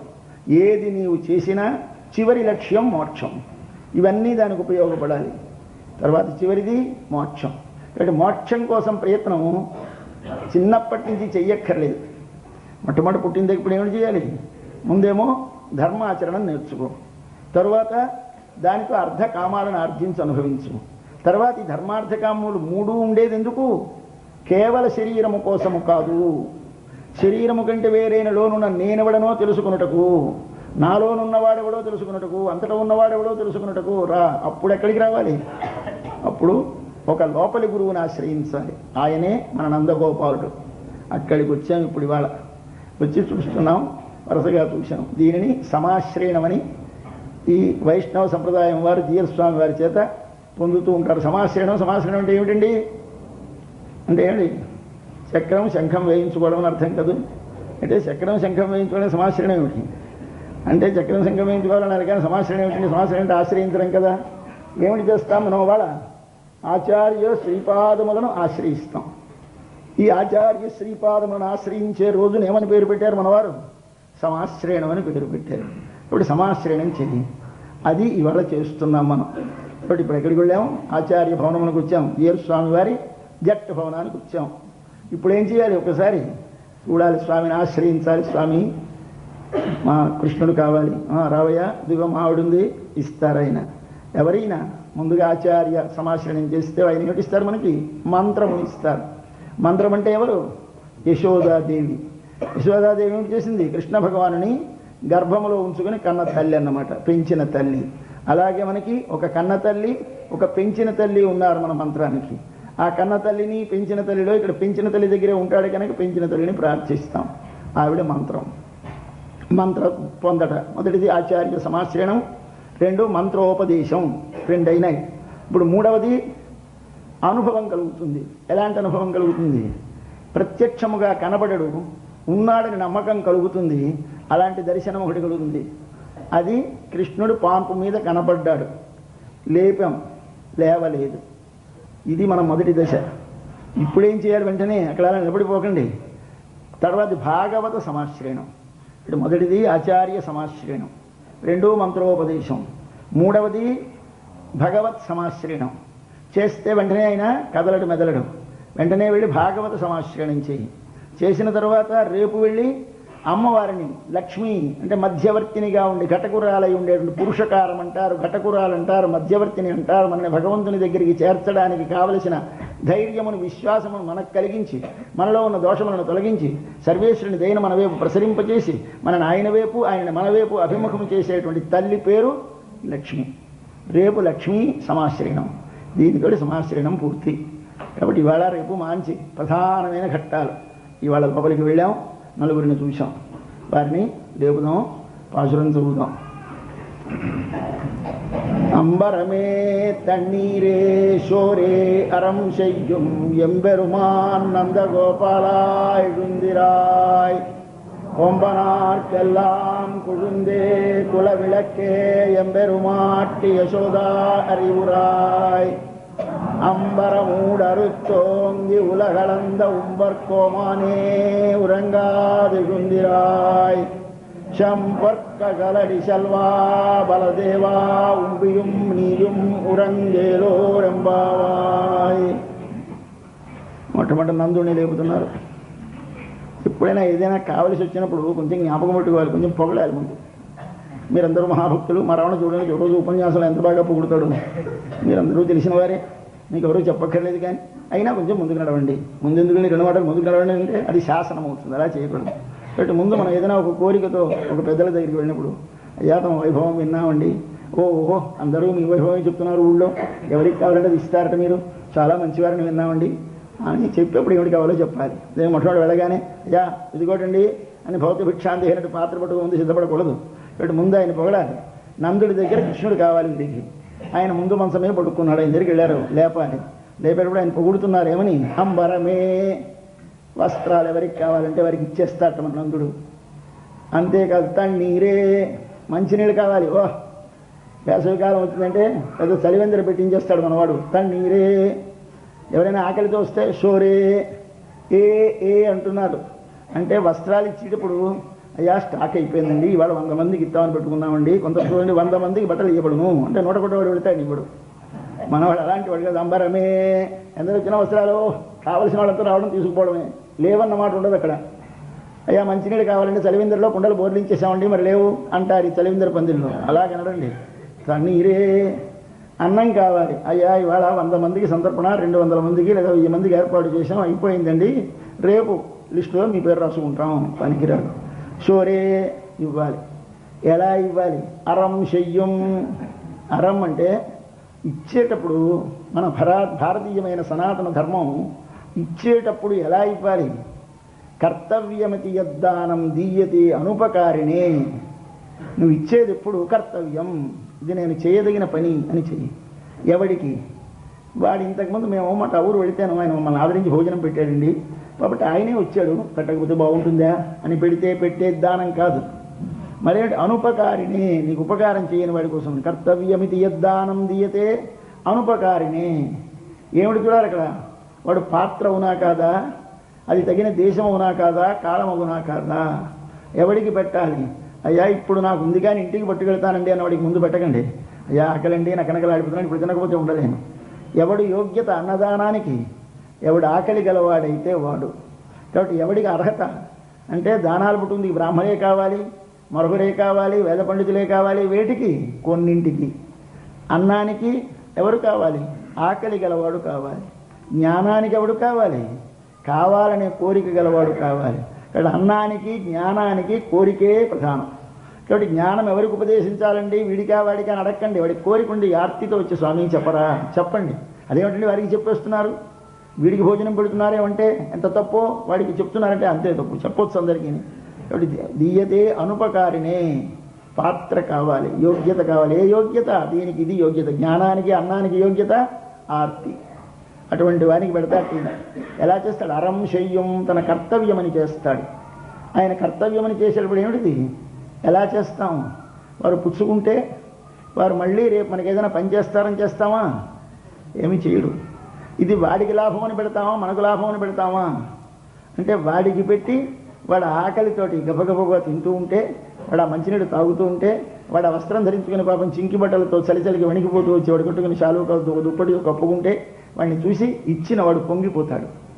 కాబట్టి ఇచ్చినవాడు ఆనందించడానికి తగినట్టు ఇవ్వాలి, కానీ వాడి ఆనందం కోసం వాడికి ఇచ్చాడు కృతజ్ఞత తెలపాలని ఇవ్వకూడదు.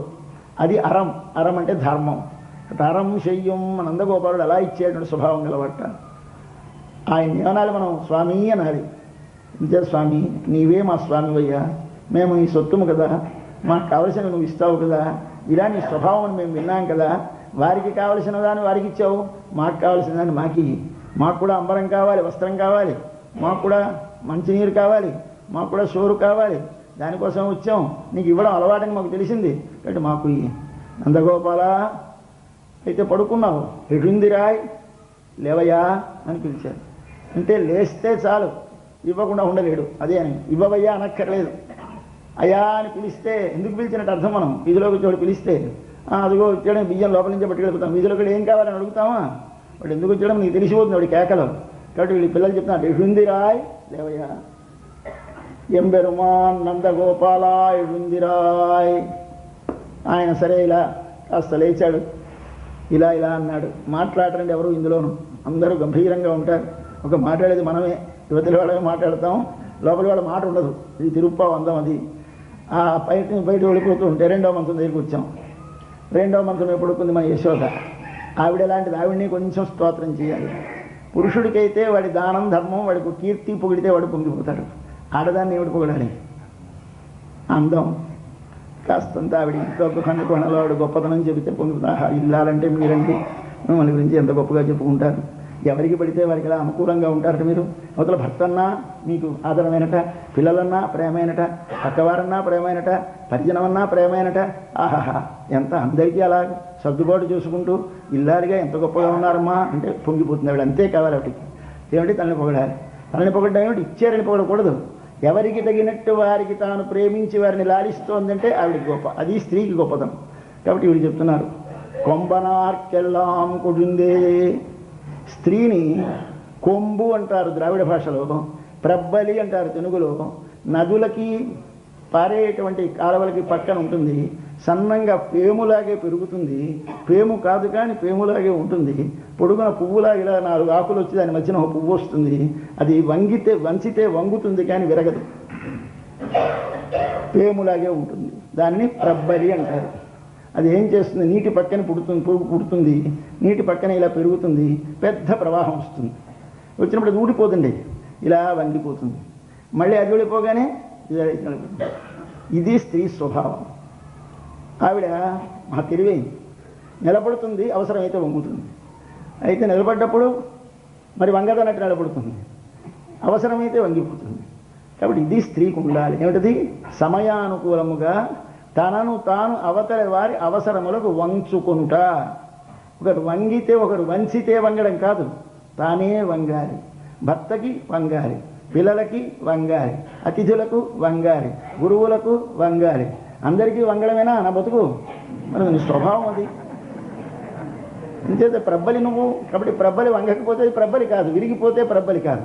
మరో మొక్క అక్కడ ఉందనుకోండి, అది ప్రవాహం సరికి వేళ్ళు లేచిపోయి వెళ్ళిపోతుంది. అలా నిలబడదు మన స్త్రీ.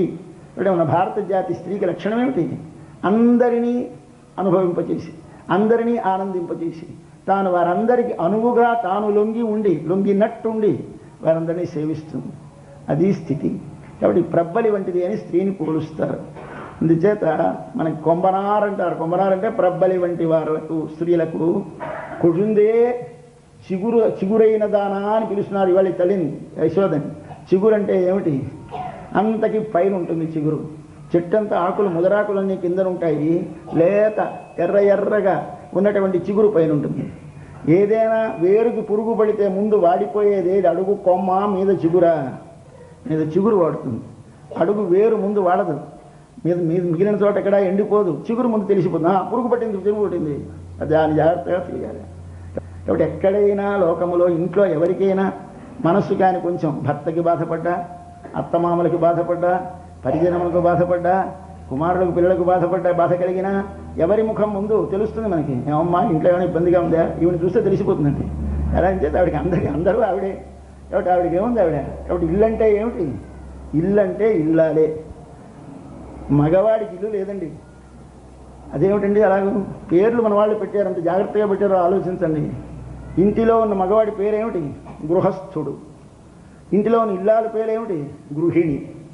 గృహిణి అంటే గృహము కలది, గృహస్థుడంటే ఇంటిలో ఉన్నవాడు. ఇద్దరు ఇంటిలో ఉన్నవాడిదా ఇల్లు, ఇల్లు గలావిడిదా ఇల్లు. మనం ఇంట్లో అద్దెకు ఉన్నాం, ఓనర్ గారు ఎవరో ఉంటారు, వీడు ఓనర్ కాడు, వీడి ఇంటిలో ఉన్నవాడు. అలాగే మగవాడు గృహస్థుడు. పేర్లు ఎంత బాగా మన వాళ్ళు పూర్వం పెట్టేశారు, మనకి ఇప్పుడు అర్థం తెలియక అన్యాయం చేసేశారు. ఆడ దాన్ని అన్యాయం చేశారు, అంతా నీకు ఇచ్చేస్తే అన్యాయం ఏమిటి చేశారు. కాబట్టి గృహిణి గృహముచ్యతే. కాబట్టి ఆవిడ పేరేమిటి? గృహిణి.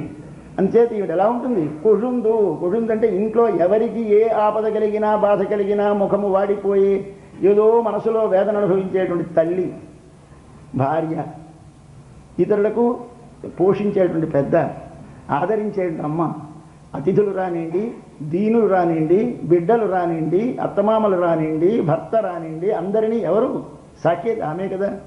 కాబట్టి ఆవిడేమిటి? కుషుందే. ఆవిడ ఎలా ఉంటుంది? కుల విళక్కే. మన ఇంటికి దీపం. ఇల్లాలే ఇంటికి దీపం అన్నారు సినిమాలో ఏదో పేరు. అలాగే మనకి కూడా ఇక్కడ ఆండాళ్ళతో అంటుంది కుల విళక్కే, ఇంటికి దీపమా, కుల విళక్కే, వంశానికే దీపమా. అలాంటి తల్లి ఉంటే ఏం పిల్ల, ఏమమ్మాయి అండి అమ్మాయి ఇంటినంతని చక్కగా నడిపించుకుంటోంది అని, అమ్మాయి ఎవరమ్మాయమ్మా అని అడుగుతారు. అంటే ఫలాని వారు అమ్మాయి, ఏం మంచి వంశం అమ్మా, వారు చాలా గొప్ప వంశం, దీనికి ఈవిడ వల్ల ఎవరికి కీర్తి వచ్చింది? వాళ్ళ వంశానికి వచ్చింది. కాబట్టి కుల విళక్కే అన్నారు తల్లిని. అంటే అది స్త్రీ యొక్క స్వభావం అంతా పరిపూర్ణముగా ఉన్నటువంటి తల్లి మన యశోదాదేవి. ఈవిడెవరు? మంత్రం.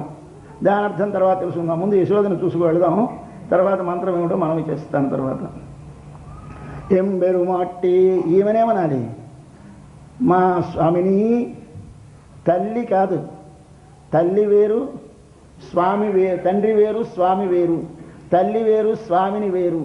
కాబట్టి తండ్రి అంటే కన్నవాడు, స్వామినంటే మనను తన సొత్తుగా కలది, మనను తన సొత్తుగా కలవాడు. ఎవరైనా కానీ మనకి మన వాళ్ళు బాబు అయ్యా అంటూ ఉంటారు, అయ్యవారు అయ్యవారు. ఈ అయ్యవారు ఎవరు? తండ్రి కాడండి, తండ్రిని అయ్యవారు అనరు. అయ్యవారంటే ఎవరో గౌరవించదగినటువంటి వారు. అలాగే ఆయన సొత్తు మనము అనడానికి స్వామి అంటారు. పెద్దలు వచ్చినా భగవంతుడు వచ్చినా స్వామి అంటూ ఉంటారు. మనకు అలవాటు, స్వామి ఏం చేశారు, స్వామి ఏం చేశారు, జియర్ స్వామి. ఏమిటి జియర్ స్వామి? మనము భగవంతుని దగ్గరికి వెళ్ళినా, భగవద్భక్తుల దగ్గరికి వెళ్ళినా దండం పెట్టాలి. పెట్టి ఏమిటనాలి? ఎందుకు ఈ దండం? నేను నీకంటే తక్కువ వాడిని, నువ్వు నాకంటే గొప్పవాడివి, కాబట్టి నేను నీకు దాసుడను అనడం అర్థం. దాసుడు అనరా అంటే అనగలమండి, నేను దాసుడిని ఏమిటి అనిపిస్తుంది. కానీ మీరు అలవాటు చేశారు, వెళ్ళి దండం పెట్టేయాలి. వంగు చిన్నప్పటి నుంచి పిల్లలకి వంచేసి వాడి పీక నొక్కేసి వాడి ముందుకు వంచేసి పాలదాలను పడేస్తాం. వాడికి పాపం వంగడం అంటే తెలియదు. ఆ దశలో మన తల్లిదండ్రులు నేర్పుతారు మనకి వంగడం. నేర్పేరు అలవాటు అయిపోయింది. ఇప్పుడు అష్టాంగా అందరం పడిపోతున్నాం. ఎక్సర్సైజ్, దండీలు, బస్కెళ్ళి యోగశాస్త్రం అక్కర్లేదు మనకి. 4 సార్లు కానీ కాలక్షేప గోష్ఠికి వస్తే సార్లు తెలిసిపోతుంది ఏమిటో. ఒకసారి ఇలా పడ్డం లేవటం. అయ్యా ఎన్ని మాటలు వేసేసరికి మనకి ఎంత ఎక్సర్సైజ్ అవుతుంది రోజును. కాబట్టి ఇది ఏమిటంటాం అక్కడికి వెళ్ళి అంటే దాసుడను. దాసుడను అంటే మన మనస్సు బాధపడుతుంది. కానీ స్వామి అనరా అంటే అంటాం కదా. స్వామి అంటే మనకేం మనస్సు సందేహించదు. స్వామి నేను దాసుడిని అనరా అంటే నవ్వుతాడు. ఇదే స్వామి అంటే పెదవి చప్పరిస్తాడు. స్వామి అన్నాడు, దాసుడిని అనడానికి మనస్సు అంగీకరించదు, అహంకారం లోపల. కానీ స్వామి అంటే ఏమో బాగానే ఉంది అనిపిస్తుంది మనకి అర్థం తెలియక. స్వామి అంటే అర్థం ఏమిటి? స్వామి అంటే నా సొత్తుగా కలవాడా, నన్ను నీ సొత్తుగా కలవాడా అని పిలిచామంటే అర్థం ఏమిటి? నేను నీ సొత్తుని అంటే నీకు నేను దాసుడిని అన్నమాటే కదండి. అటించుడు పడవేసి కొట్టారు మన వాళ్ళు. మనకి ఏమిటిది అర్థం తెలియకుండా ఒక మాట పెట్టేసి అయ్యా వెళ్ళి స్వామి అని అంటే స్వామి స్వామి స్వామి. జింగారంటావా స్వామి అను అంటే స్వామి స్వామి. అపరాచారంటావా స్వామి అను స్వామి. మా లెక్చరర్లు నేను ఉద్యోగం నుంచి రిటైర్ అయిపోయి ఉపన్యాసాలు ప్రారంభించిన అందరూ స్వామి స్వామి అంటూ ఉండేవారు. అదేమిటంటే మీరు ఎప్పుడు స్వాముల వారు అయిపోయినారని అందరూ వచ్చి పలకరిస్తూ ఉండేవారు. స్వాముల వారు అయిపోలేదు నేను, కానీ అందరూ స్వామి అనడం ప్రారంభిస్తే అందరూ వచ్చి మా లెక్చరర్స్ అందరూ ఏమిటి నువ్వు స్వాముల వారు ఎప్పుడు అయిపోయినావు, తెల్లబట్టలు కట్టుకున్నావు అంటూ ఉండేవారు నవ్వుతూను. అలాగే అన్నట్టు స్వాములు అవ్వడం కాదు, మనము వారికి స్వామిత్వాన్ని ఇస్తాం. స్వామిత్వాన్ని ఇస్తామంటే నేను నీ సొత్తునయ్యున్నాను అని వారికి నివేదిస్తాం. కాబట్టి ఈవిడ ఏమిటంటోంది, నందగోపుణ్ణి ఎంబెరుమాన్ అన్నది, నా స్వామి అన్నది. తల్లినేమిటన్నది, యశోదాదేవిని ఎంబెరుమాట్టి నా స్వామిని యశోద అరివురాయ్ ఆయన లెమ్మన్నది, మిమ్మల్ని తెలివి తెచ్చుకోమన్నది. ఏమిటో మాటల్లో అర్థం చూస్తూ ఉండాలి మీరు జాగ్రత్తగా. ఆయన ఎడుందిరాయ్ లేవయ్యా, ఈమెను అమ్మ తెలివి తెచ్చుకోమ్మా.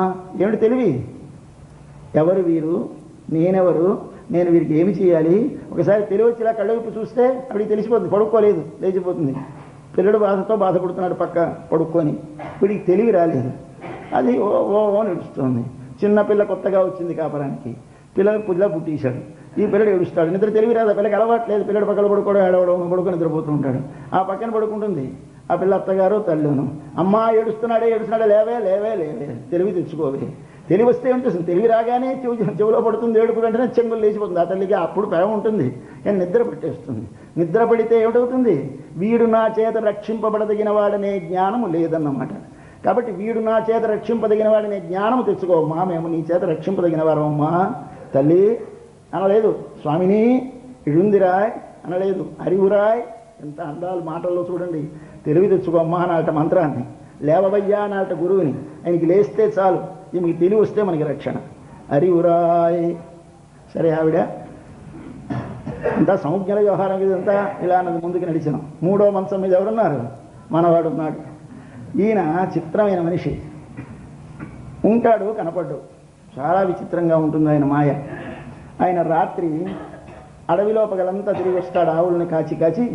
ఆ గోధూళి ధూసరిత గోపకిశోర వేషం గోపాల బాలకసతైరనుగమ్యమానం. ఒక వందల కొలది దూడలు ఆవులు ముందు నడుస్తూ ఉంటాయి. ఎంతోమంది గొల్ల పిల్లలు తనతో వస్తూ ఉంటారు. వాళ్ళందరికీ వెనకాల వస్తాడు మనవాడు, ముందు ఉండడు ఎప్పుడూను. ఆ వెనక నడుస్తూ ఉంటాడు. ఆ ధూళంతా ఎగిరొచ్చి పాపం ఈయన జుత్తు నిండా పడుతుంది. పడితే స్వామికి అందమైన ఇలా వంకరలు తిరిగిన జుత్తేమో ఇదంతా ఎర్రగా అయిపోతుంది.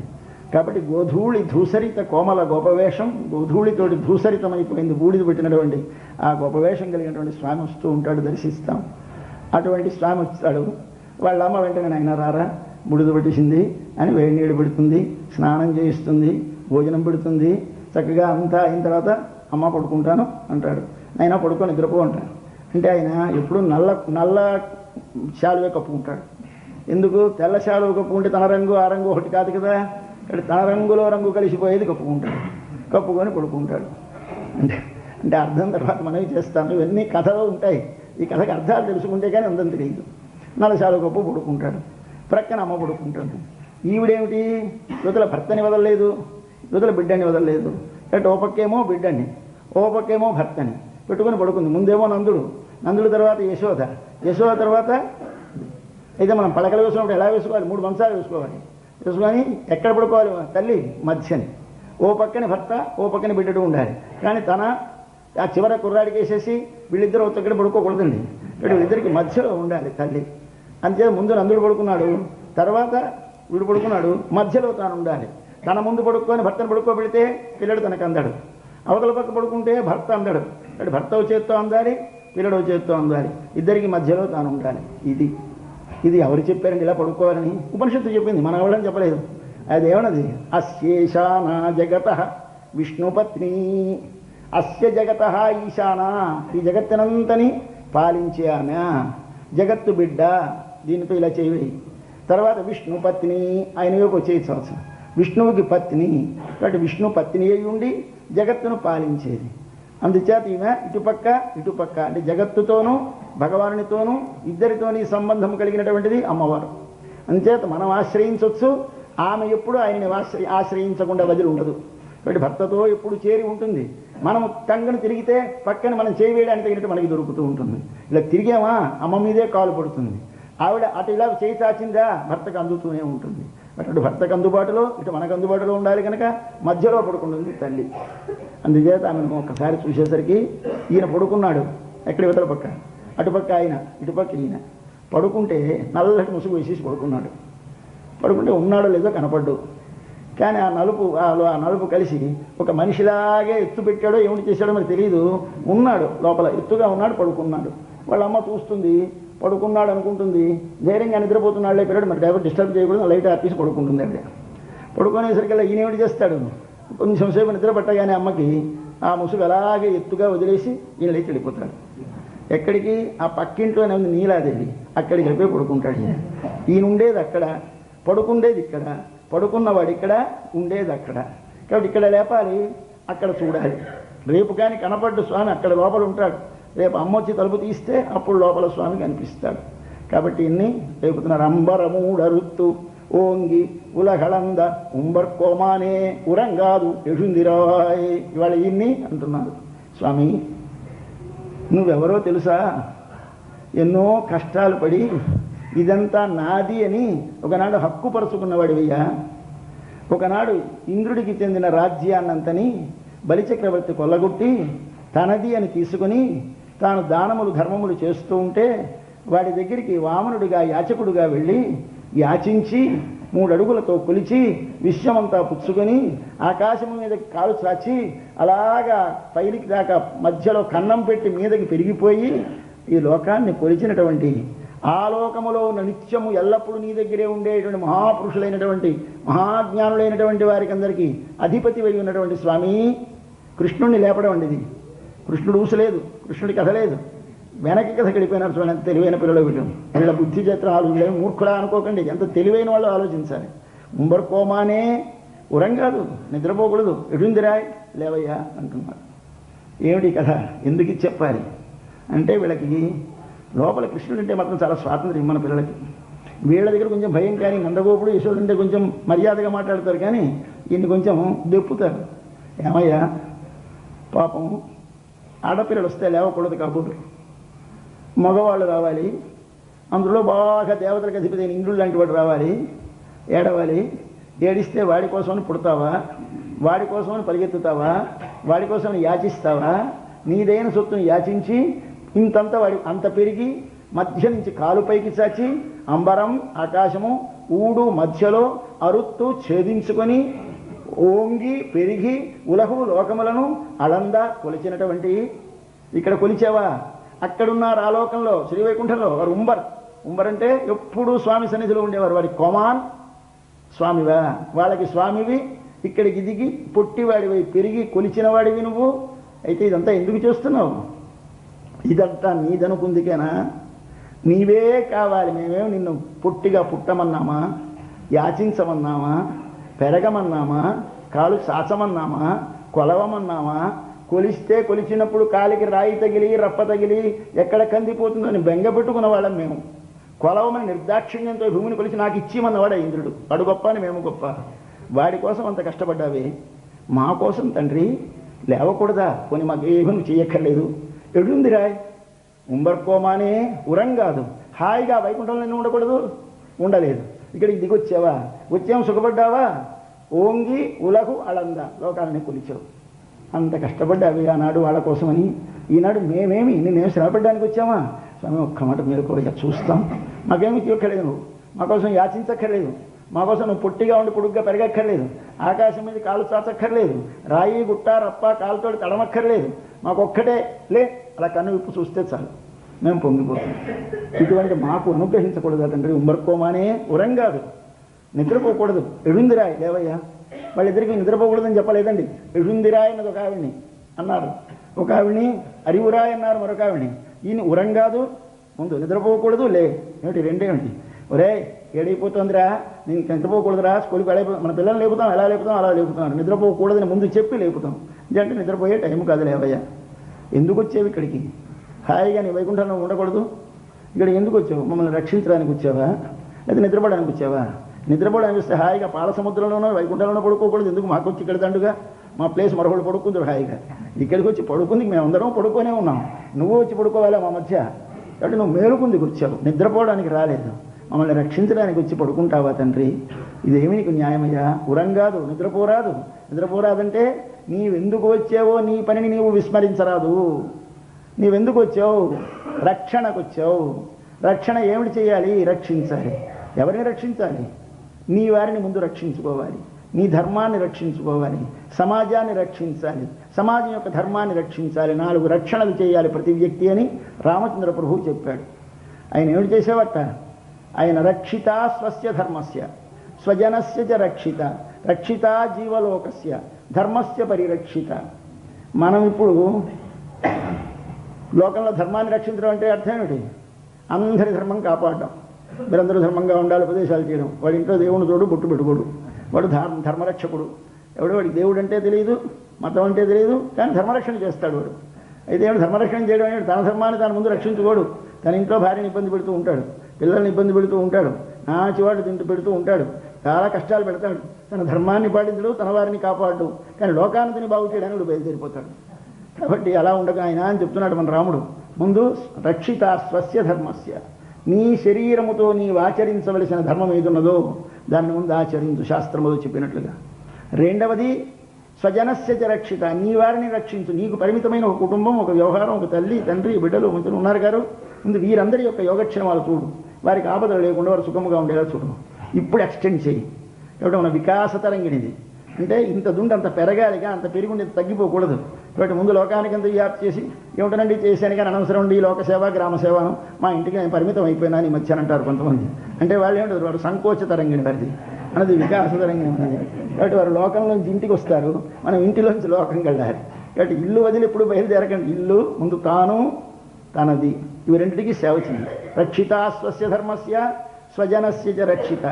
అప్పుడు రక్షిత జీవలోకస్య, నీ చుట్టూ ఉన్నటువంటి జీవలోకమునకంతకు రక్షణ చేయి. తరువాత రక్షిత జీవలోకస్య ధర్మస్య పరిరక్షిత. అప్పుడు నాలుగవది, వారు ఎవరైనా తప్పు మార్గంలో ప్రవర్తిస్తూ ఉంటే, అయ్యా తప్పయ్యా ఇది ఇలా చెయ్యకు, నీకు శాసకుడు అయితే శాసనం చెయ్యి. శాసకులం కాము కదా, అందరం ఏమి చేయాలి? హితముని చెప్పు, నాయన ఇది తప్పు, ఇలా ఆచరించాలి, ఇలా ఆచరించాలి, అందరికీ చెప్పి వారి ధర్మాన్ని రక్షించు.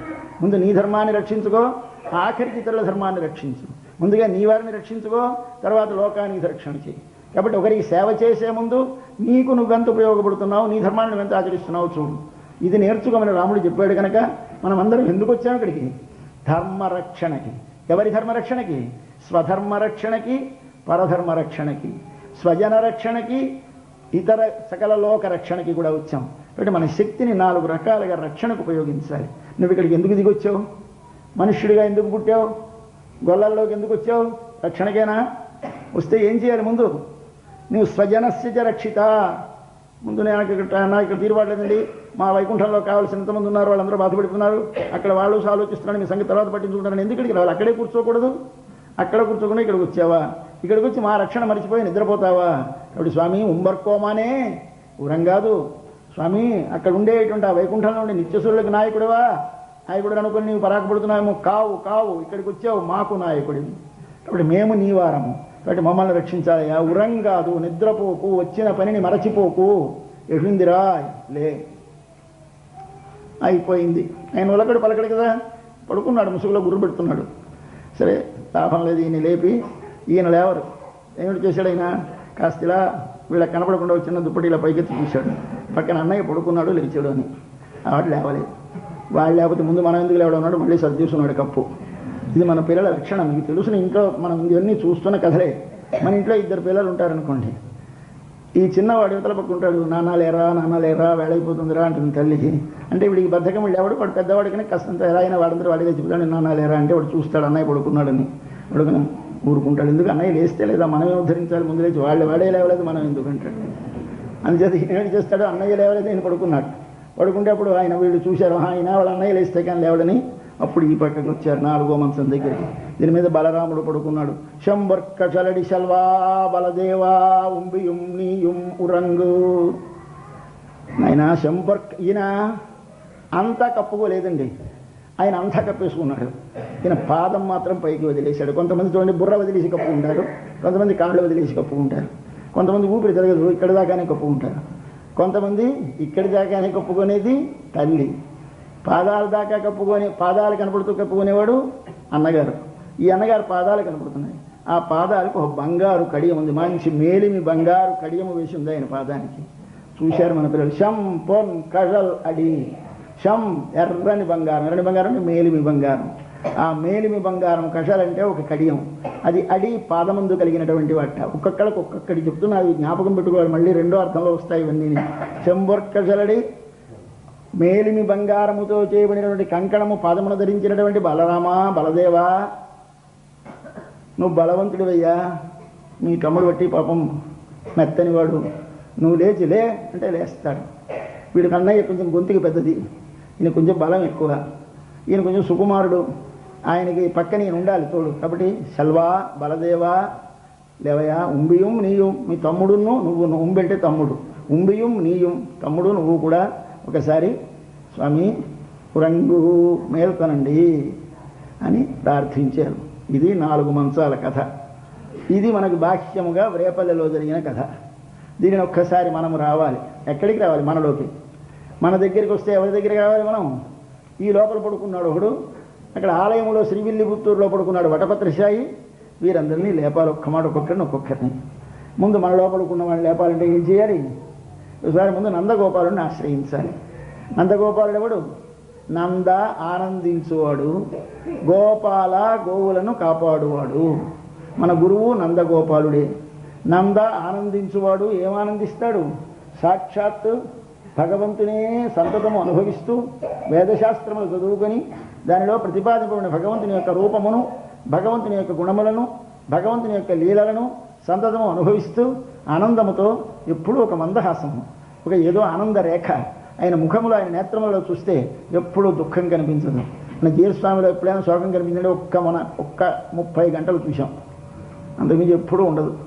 విగ్రహాలు పోతే వారి పెరుమాళ్లే పోయినారు, పోతే మన పెరుమాళ్ళు పోతే మనం ఎంత బాధపడతాం ఆయనకి తెలియాలని చేశారయ్యా, నువ్వు మా పెరుమాళ్ళు మాకు కనిపించకపోతే మేము బాధ ఏమిటమ్మా, 2 రోజులు ఆలస్యం అవుతుంది అంటారు. ఇప్పుడు మీకు 2 రోజులు ఆలస్యం అయితే ఏమిటైపోయినారు స్వామి అని మనం అందరం అనొచ్చు. ఎప్పుడైనా కానీ స్వామి రమ్మని పిలిస్తే ఎలాగమ్మా ఇప్పుడు రాగలమా, ఎప్పుడో వస్తామంటే మీ పెరుమాళ్ళు అలా అంటే ఊరుకుంటారా మీరు స్వామి, వాళ్ళు అంత అల్లరి పెట్టేదే అని అడగాలి మనం. ఇక్కడ తెలిసింది ఇప్పుడు వేదన కనుక, వారి పెరుమాళ్ళు వారికి ఎంతో, మన పెరుమాళ్ళు వారు. కాబట్టి వారిని మనం అలా అడగడానికి అవకాశం ఇవ్వడం కోసమని ఈ మొట్టమొదటి ఉండేటువంటి వాడు ఏమిడు? నందగోపాలుడు. నంద అంటే ఎప్పుడూ భగవదానందముతో నిండినవాడు. గోపాలుడు, గోవులంటే బాహ్యముగా రేపల్లెలో ఉన్నటువంటి గోవులు పాలిస్తాయి. గో అంటే వేదములు ఆ భగవంతుని యొక్క స్వరూపమును, భగవంతుని యొక్క దివ్యమంగళ విగ్రహ సౌందర్యమును, భగవంతుని యొక్క విభూతిని వీటన్నిటినీ మనకి ఇస్తుంది కనుక అవి గోవులు ఇచ్చే పాలు. ఆ పాలని మనకి ఇవ్వడం కోసమని ఆవులను బాగా మేపి పోషించి తాను పిండి మనకిస్తాడు. పిండి అనుభవించేవాడు ఎవడ? మనం. పిండేవాడేవాడు ఆయన, ఆవులని కాపాడేవాడు ఆయన. వేదశాస్త్ర రక్షకుడు, వేదశాస్త్రార్థమును ఎరిగినవాడు, వేదశాస్త్రార్థములను ఇతరులకు ఎరుకపరచినవాడు, వేదశాస్త్రార్థములను ఆచరించినవాడు. ఈ 4 ఉంటే వాడు గోపాలుడు. గోపాలుడు అంటే రక్షించడం అంటే అచ్చు వేయించడం రక్షించడం కాదు, బీరువాల్లో పెట్టడం రక్షించడం కాదు, బొద్దెంకలు పట్టకుండా మందు వేయడం రక్షించడం కాదు. మరేమిటి రక్షించడం? నువ్వు దాన్ని ఆచరించాలి. ఆచరిస్తే రక్షించడం. ఎందుకు? ధర్మో రక్షిత రక్షిత ఇంటి నిండా పెట్టేస్తాం, మనం ధర్మం ఆచరించాం. మరి ఇంట్లో ఎక్కడికి వెళ్ళినా ధర్మో రక్షిత రక్షిత. అయ్యా చేతికర్ర పడిపోకుండా కాపాడుతుంది. చేతికర్ర పట్టుకోకూడదండి అంటే నేను మా ఇంట్లో అంతటా చేతికర్ర కాపాడును అని రాసి పెట్టేశాను అనుకోండి, నేను పడిపోకుండా అడ్డుతుందా? ఆ బోర్డు అడ్డదు, చేతిలో కర్ర పట్టుకుంటే అడ్డుతుంది. కాబట్టి రక్షతి రక్షిత, నువ్వు దాన్ని పట్టుకుంటే అది నిన్ను పట్టుకుంటుంది. ఇది ధర్మం. కాబట్టి ఏమి చేయాలి? ధర్మం అంటే ఆచరించాలి.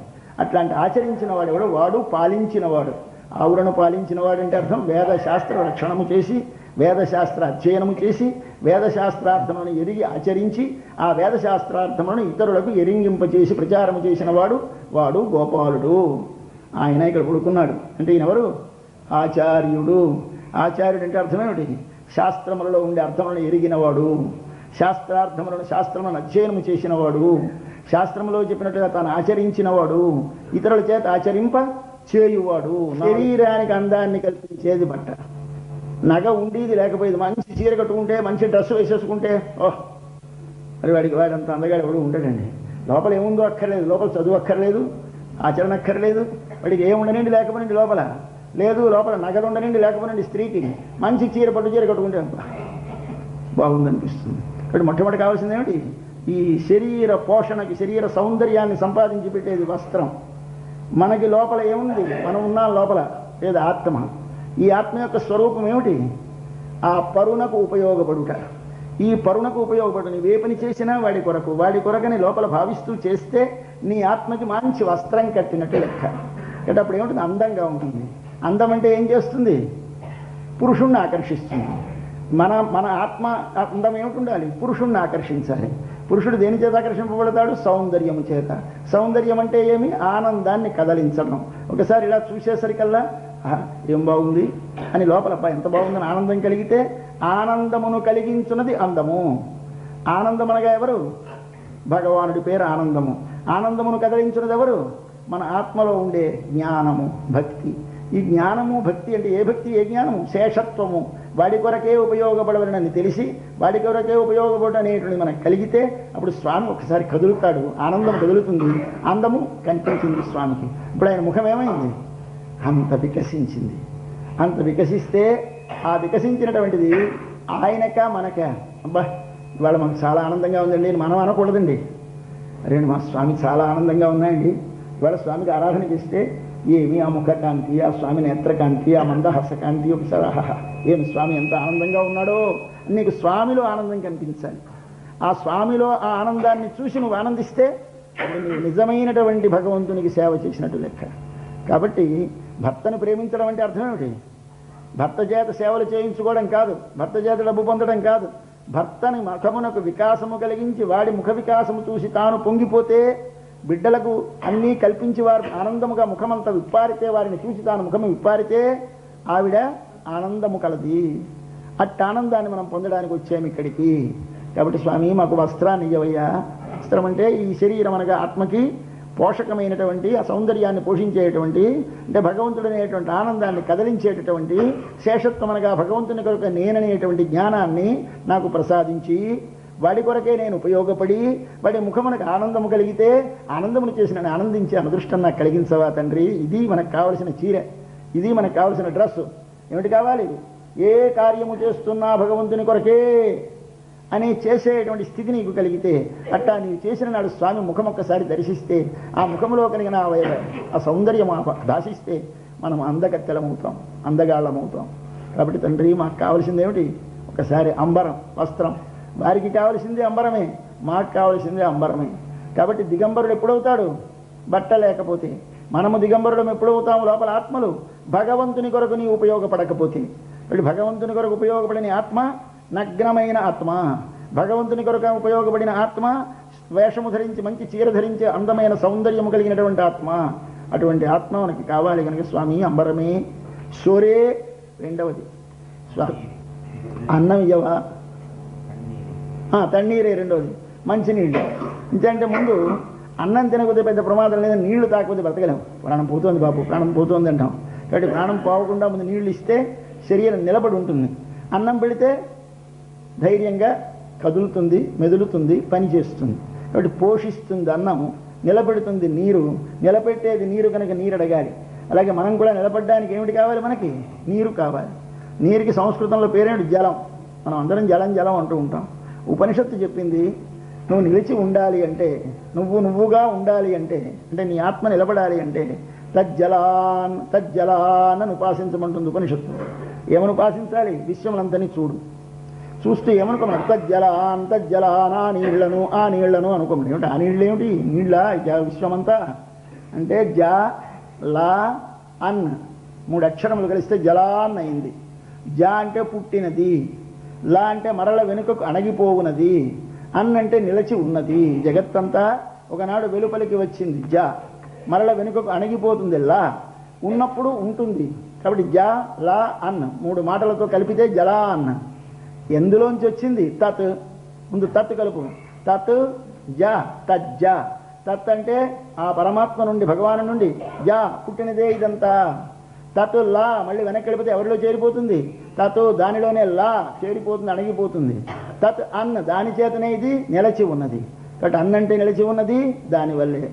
లా అంటే అణిగిపోయేది, దానిలోనే. జ అంటే పుట్టినది, దానివల్లనే.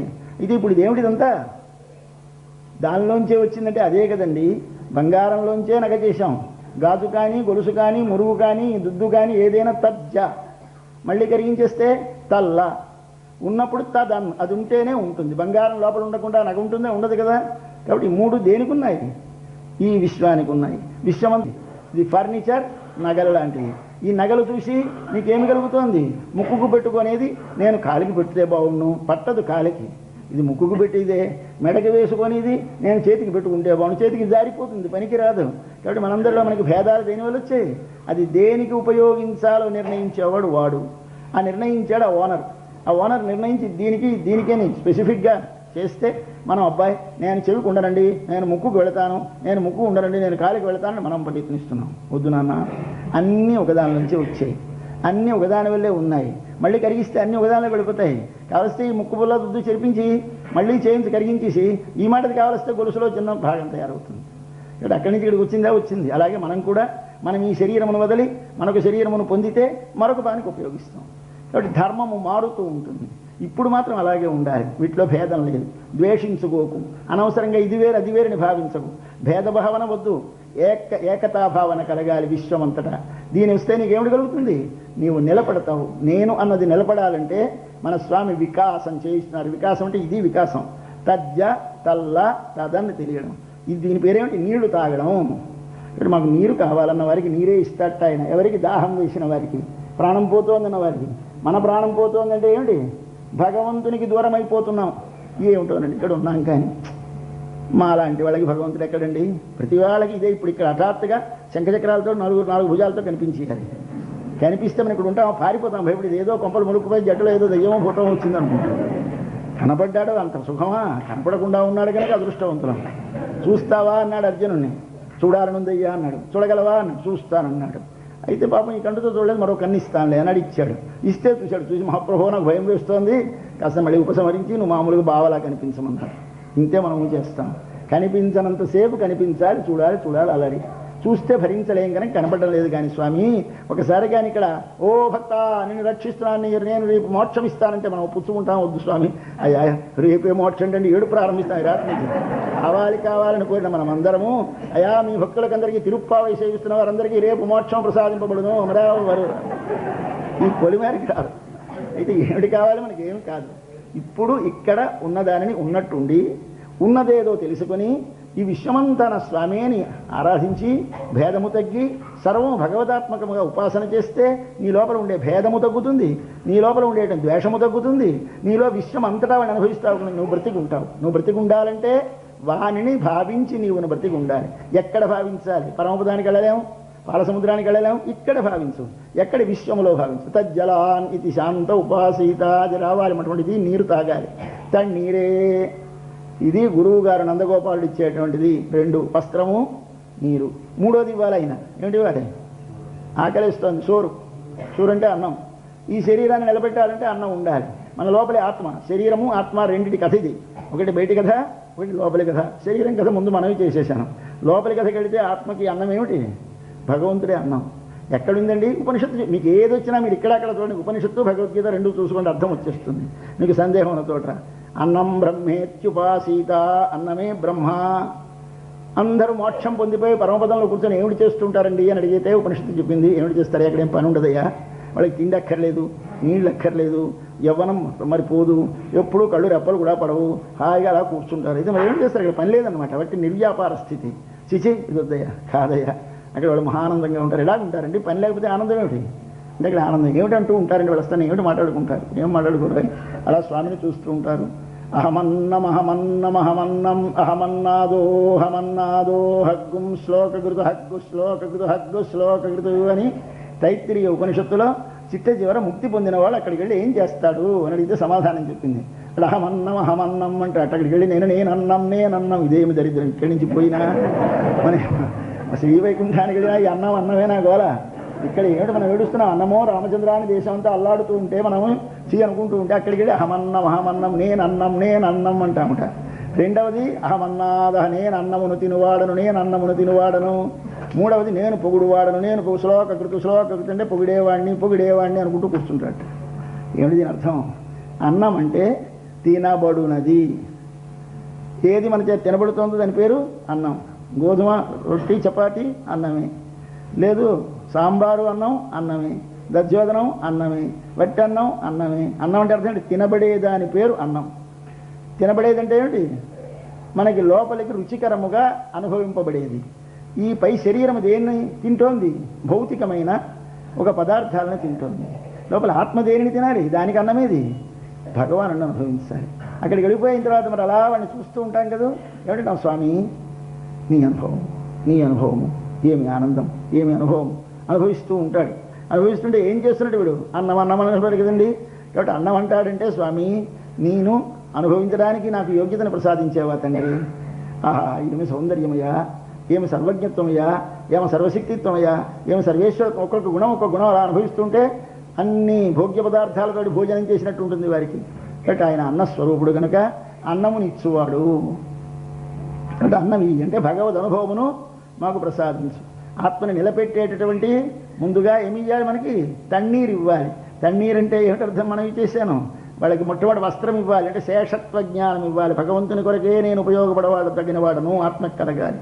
రెండేమి కావాలి, ఈ ప్రాణము నిలబడాలి. ప్రాణము నిలబడాలంటే విశ్వమంతా చూస్తూ ఉంటే ఏమిటి కనిపించాలి మీకు ఒక్కసారి? ఏమిటో భగవంతుడు కనపడలేదు అనిపించదు. ఓహో స్వామి ఏమి విచిత్రమైన సృష్టి చేసావయ్యా, ఈ మనుష్యుల్లో నీవేనా, మనుష్యుడు నీవేనా, దేవుడివి నీవేనా, పశువువి నీవేనా, తెలియకుని కనిపించిన ప్రతి భూతములో వాడిని ఒక్కసారి దర్శనం చేస్తే ఏమైపోయింది? నువ్వు పర్వాలేదు పర్వాలేదు ఏమంటే ఎలా ఉన్నారు? కులాసాగానే ఉన్నామండి. ఎప్పుడు కులాసాగా ఉన్నానంటావు? నీ కడుపు నిండా ఉంటే ఆ కడుపు నిండా నీరేమిటి ఉండాలి? విశ్వములో అంతటా వాడిని చూస్తే తన్నీరు, షోరు రావాలి. ఇప్పుడు ఏమిటి షోరు? అక్కడికి వెళ్ళి అక్కడ స్వామిని చూస్తూ అహమన్నం అంటే షోరు. ఇప్పుడు షోరనగా భగవానుడు, అన్న నీరనగా ఈ విశ్వములో వ్యాపించి ఉన్న భగవానుని విశ్వము ద్వారా అనుభవించుట. వస్త్రమనగా మనము చేయు సర్వ వ్యాపారములు వాని కొరకే, వానికి అధీనమై చేస్తున్నామనే జ్ఞానముతో ఉండుట. ఈ మూడు కలిగితే బట్ట కట్టుకున్నట్టు, నీరు తాగినట్టు, అన్నం తిన్నట్టు, ఆత్మకు లెక్క కనుక స్వామి వీటిని ప్రసాదించేవాడి నీవే కదా, మాకు ప్రసాదించవా అని ప్రార్థిస్తున్నారు మన గోపికలు. ఎవరు? లోపలి గోపికలు, బయటి గోపికలు రెండు ఉన్నారు కదా. లోపలి గోపులు అంటే ఆత్మలు, బయటి గోపికలు అంటే శరీరముతో ఉన్నవారు. వీరు ప్రార్థించారు నందగోపాలుణ్ణి. వెళ్ళమన్నాడు ముందుకి, బయలుదేరాం. ముందు ఆచార్య సమాశ్రయణం చేశాం. ఇప్పుడు రెండవది ఎవరిస్తారు? ఆయన ఏమిటిస్తాడు? ఇలా చూపించాడు వేలుతోటి. ఎవరావిడ? మంత్రం. మంత్రం ఎవరు? కృష్ణుడి తల్లి. నందగోపుడు తండ్రి, శివుడి తల్లి. ఆవిడ పేరు యశోద. యశోద అంటే యశ అని భగవంతునికి పేరు ఉపనిషత్తులో. తస్య నామ మహద్యశ, గొప్ప కీర్తి అని ఆయన పేరు యశస్సు. ఆ యశస్సుని ఇస్తుంది ఎవరిచ్చారు? మనకి ఈవిడిచ్చింది. కాబట్టి నీకు గొప్ప దేనివల్ల? అందరూ దండం ఎవడికి పెడతారు? స్వామికి, ఆయనకే పెట్టా, మనకి ఎందుకు పెట్టకూడదు? అంటే ఎవడు వాడివైపు వంగుతాడో వాడివైపు అందరూ వంగుతారు. నీకు ఎప్పుడైనా లోకంలో నీకు గౌరవం కావాలి అంటే గౌరవం ఎవడి దగ్గర ఉందో ఎవడికి ఉందో వాడి పాదాల మీద నీవు కానీ తల వంచితే అందరూ నీ పాదాల మీద తల వంచుతారు అని భాగవతం చెప్తుంది. ఎందుచేత నీకు కావలసినది పొందాలి అంటే పువ్వులు కావాలి, పళ్ళు కావాలి, మొక్క ఉంది, చెట్టు ఉంది, ఎక్కడ నీళ్లు పోయాలి? చెట్టు మీద పండు వస్తుంది కానీ మీద రోజు నీళ్లు చల్లితే ఎండిపోతుంది. అడుగునేమో నేల గట్టిపడిపోతుంది. నేల గట్టిపడిపోయి మరి మొక్క పెరగదు. ఎక్కడ పోయాలి నీళ్లు? మొదటిలో పోయి పోస్తే పైన ఫలం వస్తుంది.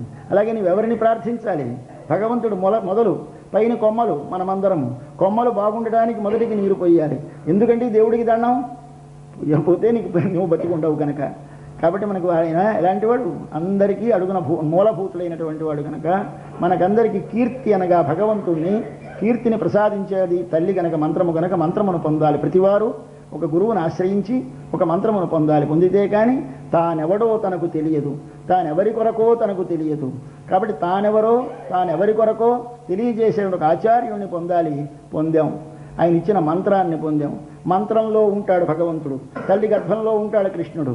గర్భంలోంచి వెలుపలికి పంపిస్తుంది, మనకందరికీ కనిపింపచేస్తుంది. నీవు మంత్రమును కానీ మనసారా ఒకసారి మననము చేయి. మంత్రం అంటే మన్, త్రా కలిపితే మంత్ర. మన్ అంటే లోపల దాని అర్థాన్ని భావించు, దాన్ని ఉచ్చరిస్తూ ఉంటు. ఓం ఓం ఓం ఇది అంటూ ఉంటే నీకు ఒకసారి వస్తుంది. ఈవిడ ఎలాంటిది? కొమ్మనార్కెల్లాం కుళ్ళిందే కుల విళక్కే. ఆ స్త్రీ జాతికే ఆవిడ చిగురుట. స్త్రీ ఎవరు? మంత్రము, యశోద. మంత్ర జాతిలో మంత్రాల్లో కల్లా గొప్ప మంత్రం ఏది? ఓం నమో నారాయణాయ. ఏమండి అంత గొప్ప మంత్రం? తల్లుల్లో గొప్ప తల్లి ఎవరు? మా యశోదమ్మ. ఇంతేత భగవంతుని కొడుకులుగా కన్నా తల్లులు ఎవరున్నారు? ఆనాడు అతిథి కశ్యపుల గర్భమున పుట్టాడు వామనుడు, ఒక తల్లి ఆవిడ. రెండవసారి కౌసల్యకి రాముడుగా జన్మించాడు, రెండవ తల్లి కౌసల్య. మూడవ తల్లి యశోద. లేదా అదితిని వదిలిండి, కౌసల్య, దేవకి, యశోద, ముగ్గురు. అయితే ఈ ముగ్గురులోని ఎవరు గొప్ప తల్లి? మా యశోదమ్మ గొప్ప తల్లి. ఏమండి పాపం ఆనాడు కౌసల్య కన్నది అంతే, మరి ఆవిడ దగ్గర ఉండలేదు. 12 ఏళ్ళు చేసరికల్లా పరిగెత్తాడు. మరి తర్వాత ఎప్పుడో ఆవిడ ముసలితనంలో వచ్చాడు. ఎప్పుడో 14,900 సంవత్సరాలు అయిన తర్వాత స్వామి. కాబట్టి ఆయన లాభం లేదు. మరొకడో కన్నది పుట్టగానే శంఖచక్రాలతో చతుర్భుజాలతో చూసింది. పాపం పసివాడు, బోసివాడు, పాలు తాగలేదు, నవ్వలేదు. అలా లేచి వెంటనే పుట్టలో పెట్టి పట్టుకుపోయినాడు భర్త. కాబట్టి ఈడేమనుభవించింది, ఈవిడ అనుభవించలేదు. మూడోది యశోద. యశోద తల్లులో గొప్ప తల్లి. తన కనకపోయినా తన దగ్గర చేరిన పిల్లడిని తన పిల్లడి కంటే ఎక్కువ అధికారంతో, తన పిల్లడి కంటే ఎక్కువ ప్రేమతోటి తన కొడుకుగానే పెంచి పోషించి శాసించి కట్టి కొట్టి, ఓహో ఏం అదృష్టవంతురాలండి యశోద. ఇప్పుడు ఎవరి అందరిలోకి గొప్ప దృష్టవంతురాలు యశోద. ఇప్పుడు కొంబనార్కెల్లాం కొడుంది అంటే ప్రబ్బలి చెట్టు వలె వంగేది ఏది మంత్రము. నీకేమి కావాలండి? ఐశ్వర్యం కావాలా? ఇదిగో ఈ మంత్రం జపం చేసుకోండి, మీకు ఐశ్వర్యం వస్తుంది. అయ్యా మీకు ఇదిగో ఏమైనా బిడ్డలు కావాలా? ఇదిగో ఈ మంత్రం జపం చేయండి, గోపాల మంత్రం ఉంది జపం చేయండి వస్తుంది. రామమంత్రం జపం చేయండి మీకు శాంతి వస్తుంది. ఇలాగా మంత్రాలు ఇచ్చేస్తూ ఉంటారు. మంత్రాలు ఏమిటి ఇస్తాయి నీకు? ఐహ్యలౌకికం ఐశ్వర్యం, స్వర్గాద్యం పారలౌకికం. ఈ లోకంలో ఉండే ఐశ్వర్యాలు ఇస్తుంది, పరలోకంలో ఉండే సుఖములను ఇస్తుంది. కాదండి కొసరికి నీ ఆత్మస్వరూపాన్ని తెలియజేస్తుంది. కాదు భగవంతంచ, భగవంతుడు నీకు ఎదురుగా దర్శనం ఇస్తుంది. అంటే మంత్రం ఏమి ఇవ్వదు, అన్నీ ఇస్తుంది. అంచేత భర్తకు కావలసిన వైపు వంగుతుంది, బిడ్డల వైపు వంగుతుంది, బంధువుల వైపు వంగుతుంది, అత్తమామల వైపు వంగుతుంది. స్త్రీ ఎలాగో మంత్రం అలాగే సకల పురుషార్థములను సాధించడానికి ఉపయోగిస్తుంది కనుక ఆమెను కొంబనార్ అన్నారు. ఈ కొంబనార్ అంటే మంత్రాలు ఎన్నున్నాయి? తల్లులు 3, మంత్రాలు 3, ప్రధానమైన మంత్రాలు. ఏవడు భగవంతుడు? అన్ని తెలిసినవాడు, అన్ని చేయగలవాడు, అన్నిటిలో వ్యాపించినవాడు భగవానుడు. అంటే సర్వజ్ఞుడు, సర్వశక్తిమంతుడు, సర్వవ్యాపకుడు భగవానుడు. 3 మాటలు చెప్పాలి. ఎవరు భగవానుడు అంటే వీడు. ఎవడాయన? ఆయన పేరు చెప్పు. మరి 3 చెప్పాలంటే పేరు ఎలా చెప్తామండి? 3 రావాలి, ఒకదానిలో చెప్పు. నారాయణ అన్నారు మనకి పెద్దలు. ఉపనిషత్తు చెప్పింది ఏమిటండి? అన్నీ 3 రావాలి. సర్వజ్ఞుడు, సర్వశక్తిమంతుడు, సర్వవ్యాపకుడు. 3 అర్థాలు వచ్చేలా ఒక్క పేరు చెప్పు. నారాయణ, దీనిలో 3 అర్థాలు ఉన్నాయి. ఎందుచేత ఆయనకి అన్నీ తెలుసును. అన్నీ తెలిస్తే ఏమిటి చేస్తున్నాడు?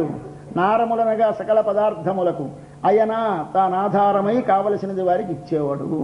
నారాయణ అందరికీ కావలసిన వాడిని సృష్టించగలిగినవాడు. నారా సకల పదార్థములలో అయన చేరి ఉండువాడు. నారా సకల పదార్థములను అయన తన యందు ఉంచుకునేవాడు. ఏమొచ్చింది? ఒక్క శబ్దంలో ఇంత అర్థం వచ్చింది, 4 అక్షరాలు. కాబట్టి ఏమయ్యా ఆశ్చర్యపడ్డారు వ్యాసుల వారు.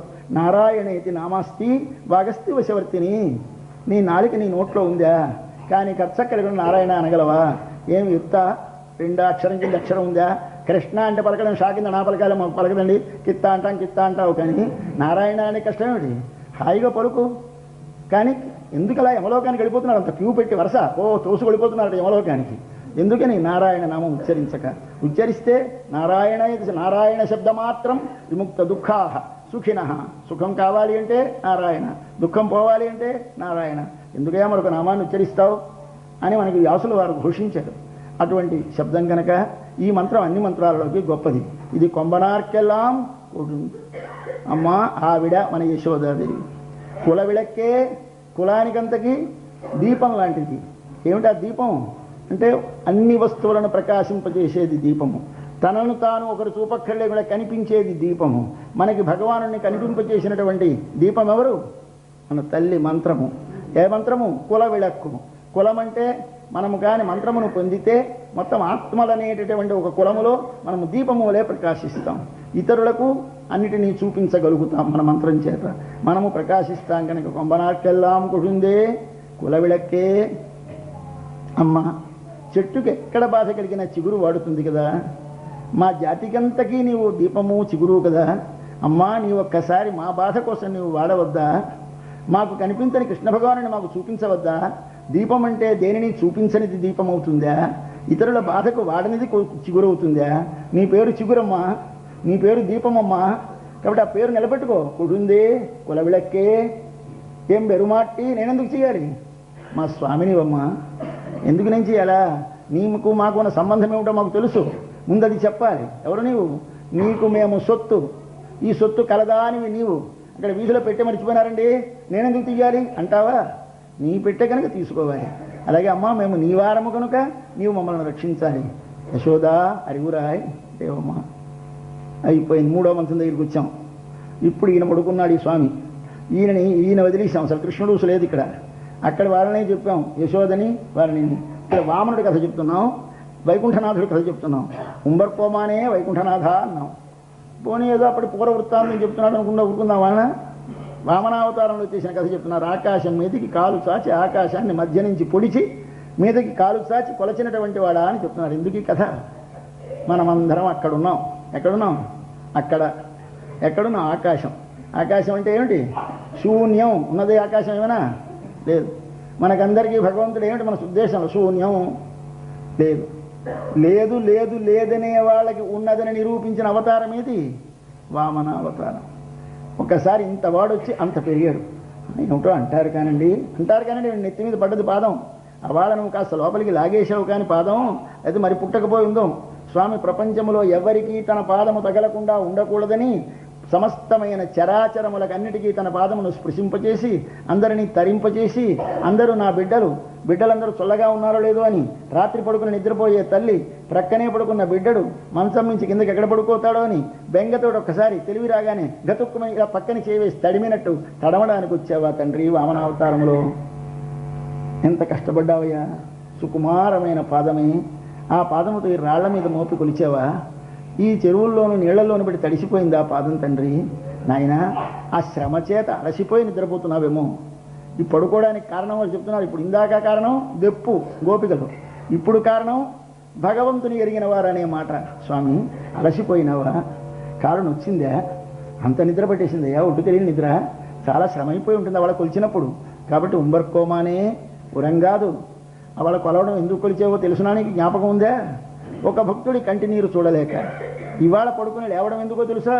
కొలవక్కర్లేదు, పుట్టక్కర్లేదు, పెరగక్కర్లేదు, ఆకాశం మీద కాలు చాచక్కర్లేదు. ఆ చాచిన కాలుతో చేసే పని మాలో చేయి. మా హృదయం అనే ఆకాశం ఒకటి ఉంది లోపల. దీనిలో లేదు లేదు లేదనేటువంటి ఆకాశం శూన్యభావములు ఆవరించేది. మాకందరికీ లేదు లేదు లేదు, అందరికీ ఉండండి ఆకాశంలో. దీన్ని ఎవడు తన్నాలి? ఆయన పాదం లోపల ఒక్కసారి ఇలా వస్తే ఊడు అరుత్తు ఈ హృదయ దేశంలో మధ్య భాగంలో కానీ స్వామి పాదం ఒక్కసారి కానీ అలా శ్రీమన్నారాయణ చరణవు అనండి, అంతే మీద గడిపోయింది పాదం. ఉన్నదా లేదా? తెలిసింది. ఎవరికి తెలిసింది? ఈ ఆకాశంలోంచి స్వామి పాదం వెళ్ళాలి. కాబట్టి అలాగూ కేవలం శూన్యభావములతో నాస్తిక భావములతో లేదు లేదనే భావముతో నిండినటువంటి మా హృదయం అనే ఆకాశము నుండి ఒకసారి నీ పాదాన్ని అలా మీదకి పెట్టి మాలో ఉండే నాస్తిక భావములు అనేటువంటి వాడిని ఛేదించి స్వామి నీవు వెలగడానికి ఇలా వచ్చావు. ఆనాడు వచ్చావు లోకములో, ఈనాడు వచ్చావు మా హృదయ ఆకాశములలో. కాబట్టి అందుకు వచ్చిన వాడివి తండ్రి పడుకుంటావా? రక్షణకై వచ్చిన వాడివి నిద్రిస్తే రక్షణ ఏమి చేస్తావయ్యా? అందుచేత లేవయ్యా. పురంగాదు, నిద్రపోకూడదు, ఎటుందిరా అన్నాడు. కదలలేదు మనవాడు. కదలడండి ఆయన ఎప్పుడు. మరొకళ్ళు వచ్చి లేపాలి. మనం లేపితే లేవడు. మరెవళ్ళు లేవాలి? మరొకళ్ళు లేపి ఆయన లేపరావాడు పడుకున్నాడంటే అప్పుడు లేస్తాడు. వాళ్ళ అన్నగారిని లేపాలి. అంటే అర్థం ఏమిటి? మనము భగవంతుడిని డైరెక్ట్గా ఎప్పుడు ఆశ్రయించడానికి ప్రయత్నించకండి, ఆయన లేవడు. భగవద్భక్తులను ఆశ్రయించండి. వాళ్ళ మన వాళ్ళు వచ్చారండి పాపం, చాలాసేపు వెయిట్ చేస్తున్నాను. పరిగెత్తుకొస్తారండి లోపల ఆఫీసర్ గారు. ఎవరైనా వారికి చాలా ఇష్టమైన వారు మన యందు ప్రేమ గల వారిని ఒకరిని పట్టుకొని అయ్యా ఇలా మేము వెయిట్ చేస్తున్నామండి, అప్పుడే 2 సార్లు 3 సార్లు వచ్చినండి, వారి దర్శనం కాదండి. అలాగా సరే చెప్తాను లోపలికి. పాపం 2 సార్లు వచ్చారండి, వెయిట్ చేస్తున్నాడు విధిలో. అయ్యో వస్తున్నాను కూర్చోండి సార్ అంటాడు. వచ్చి కూర్చుంటాడు మన ముందు. అయితే ఎవరు చెప్పాలి? ఆయనకు అత్యంతము ప్రియుడు కావాలి, మన యందు జాలి కావాలి, ఈ 2 ఉన్నవాడు కావాలి. అలాంటి వాడిని లేపాలి. ఆయనే భాగవతుడు. ఆ భాగవతుడు ఎవరిక్కడ? బలరాముడు. ఈయన వీరికి అన్నగారు. ఈయన ముందు పుట్టాడు, ఆయన తరువాత పుట్టాడు. ముందు పుట్టిన తర్వాత అంతకుముందు దేవకీదేవికి 6 పిల్లలు పుట్టి చచ్చిపోయాడు. 7వ గర్భంలో బలరాముడు పడ్డాడు.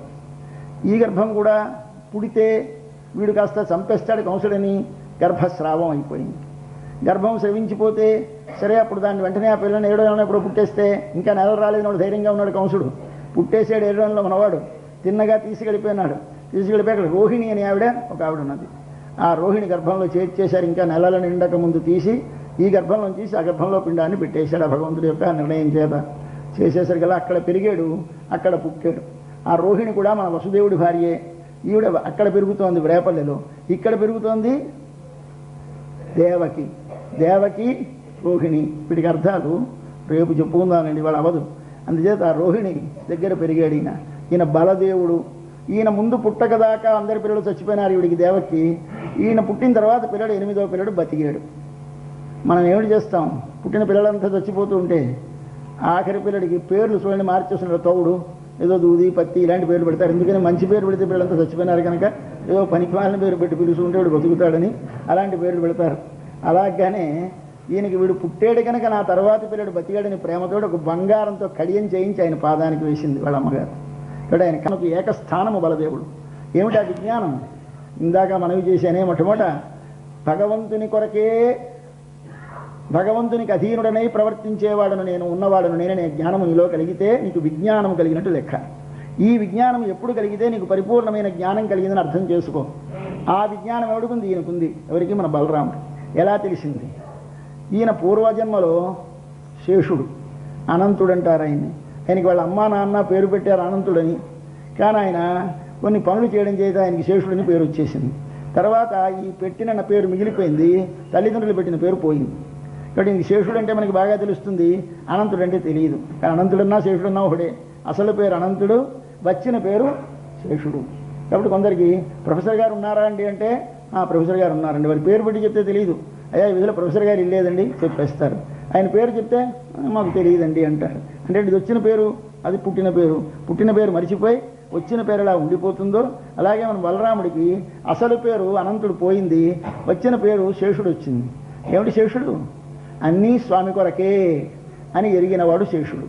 ఏమిటి చేశాడు ఆయన? నివాస, శయ్య, ఆసన, పాదుక, అంశుక, ఉపధాన, వర్షాతపవర్ణాదిభి శరీరభేదై తవ శేషతాంగతై యథోచితం శేష ఇతీరితే జనై అంటారు ఆళ్వందారుడు. స్వామి ఈ శేషుడికి ఆ పేరు ఎందుకు వచ్చిందో తెలుసిన? నివాస, శేష, శేష కదా ఇప్పుడు అనంత, పడుకోవాలి, కాస్త మనం ఉండాలో, ఇల్లు కావాలి. ఎస్ సార్ వెంటనే పడగలు విప్పేసి అంత వెడల్పు చేసేసి ఏం చేయండి స్వామి ఇక్కడ అని ఓ రూమ్ ఏర్పాటు చేసాడు. నివాస, పడుకోవాలి, బెడ్. Yes sir. శయ్య, 4 ఇలా తీసి చుట్టలు చుట్టి మెత్తగా పరుపులా చేసేసేవాడు. మరి తల కిందికి ఏం లేదు, మరి 2 తీసి చుట్టి తల కిందికి పెట్టాడు. ఉపధాన, కాళ్ళ కిందికి ఏం లేదు, పాదపీఠం చేసేవాడు. నివాస, శయ్య, ఆసన, ఉపధాన అయిపోయింది. అయిపోయిన తర్వాత కాస్త మంచి బట్టలు కావాలి, మంచి ఫైన్ క్వాలిటీ. ఏముంది, పొర వదిలేసేవాడు. స్వామి అంశుక, బట్టలు కట్టుకోండి స్వామి ఇచ్చేసేవాడు. ఇచ్చిన తర్వాత ఎండలో వెళుతూ ఉంటే స్వామికి ఎండ తగలకూడదు, గొడుగు కావాలి. ఎందుకంటే గొడుగు ప్రయత్నం వెనకాలే వచ్చేవాడు, పట్టేవాడు. వర్షం పడుతోంది, గొడుగు పెట్టేవాడు. కాబట్టి నివాస, శయ్య, ఆసన, పాదుక, అంశుక, ఉపధాన, వర్షాతపవర్ణాదిభి ఇలాగ తన శరీరాన్ని స్వామి కొరకు ఉపయోగపరిచినవాడు కనుక ఆయన పేరు ఏమన్నారు అందరూ? ఈయన శేషుడండి అంటే ఎప్పుడో ఒకటికే పనికి వచ్చేవాడండి, వీడు ఎప్పుడు ఆయన కోసమే బతుకుతాడు అని పేరు వచ్చేసింది. ఇది మనం నేర్చుకోవాలి. ఇది విజ్ఞానం. ఈ విజ్ఞానాన్ని మనకి ఇచ్చినవాడు కనుక ఆయన పేరు ఏమిటి పెట్టారు? బల దేవుడు. ఆయన లేస్తే కానీ ఈయన లేవడు. ఏది లేవాలి మనలో? బలదేవుడు లేవాలి. బలదేవుడు అంటే అర్థం ఏమిటి? నేను, నాది అంతా వాని కొరకే అన్న భావం నీ లోపల కానీ లేస్తే ఒకసారి లోపల వాడు కూడా టంగం లేచి కూర్చుంటాడు. ఎవడు? మన తమ్ముడు. మనవాడు ఉంబియ్యం నీయం, ఉంబెట్టే తమ్ముడు ఆయన. ఎవడు అన్నగారు? భాగవతుడు అన్నగారు, భగవంతుడు తమ్ముడు. భాగవతుడు లేస్తే, లేపితే తమ్ముడు లేస్తాడు. కాబట్టి ఉంబియ్యం నీయం మీరిద్దరు ఉరంగు మేల్కొనడయా అని ఒక బయటి కథ, ఒకటి లోపలి కథతో మేళవించి బయటి కథ అందంగా కథ నడిపిస్తూ చిత్రంగా మన హృదయాల్లో ఉన్నటువంటి మన పవిత్రమైనటువంటి భగవతత్వాన్ని ఎలా ఆవిష్కరించుకోవాలో, ఎట్లా సమాశ్రయణం చేయాలో మనకు ఉపదేశించిన తల్లి ఈనాటి పాశురంలో. పాశురం చదువుకుందాం. అంబరమే తన్నీరే శోరే అరం శయ్యం எம்பெருமான் நந்தகோபாலா எழுந்திராய் கொம்பனார்க்கெல்லாம் குழுந்தே குலவிளக்கே எம்பெருமாட்டி யசோதாய் அறிவுராய் அம்பரமூடறுத்து ஓங்கி உலகளந்த உம்பர்கோமானே உறங்காதிருந்திராய் செம்பற்கடலடி செல்வா பலதேவா உம்பியும் நீயும் உறங்கு ஏலோரெம்பாவாய் சுவச்சிஷ்ட மாளிகா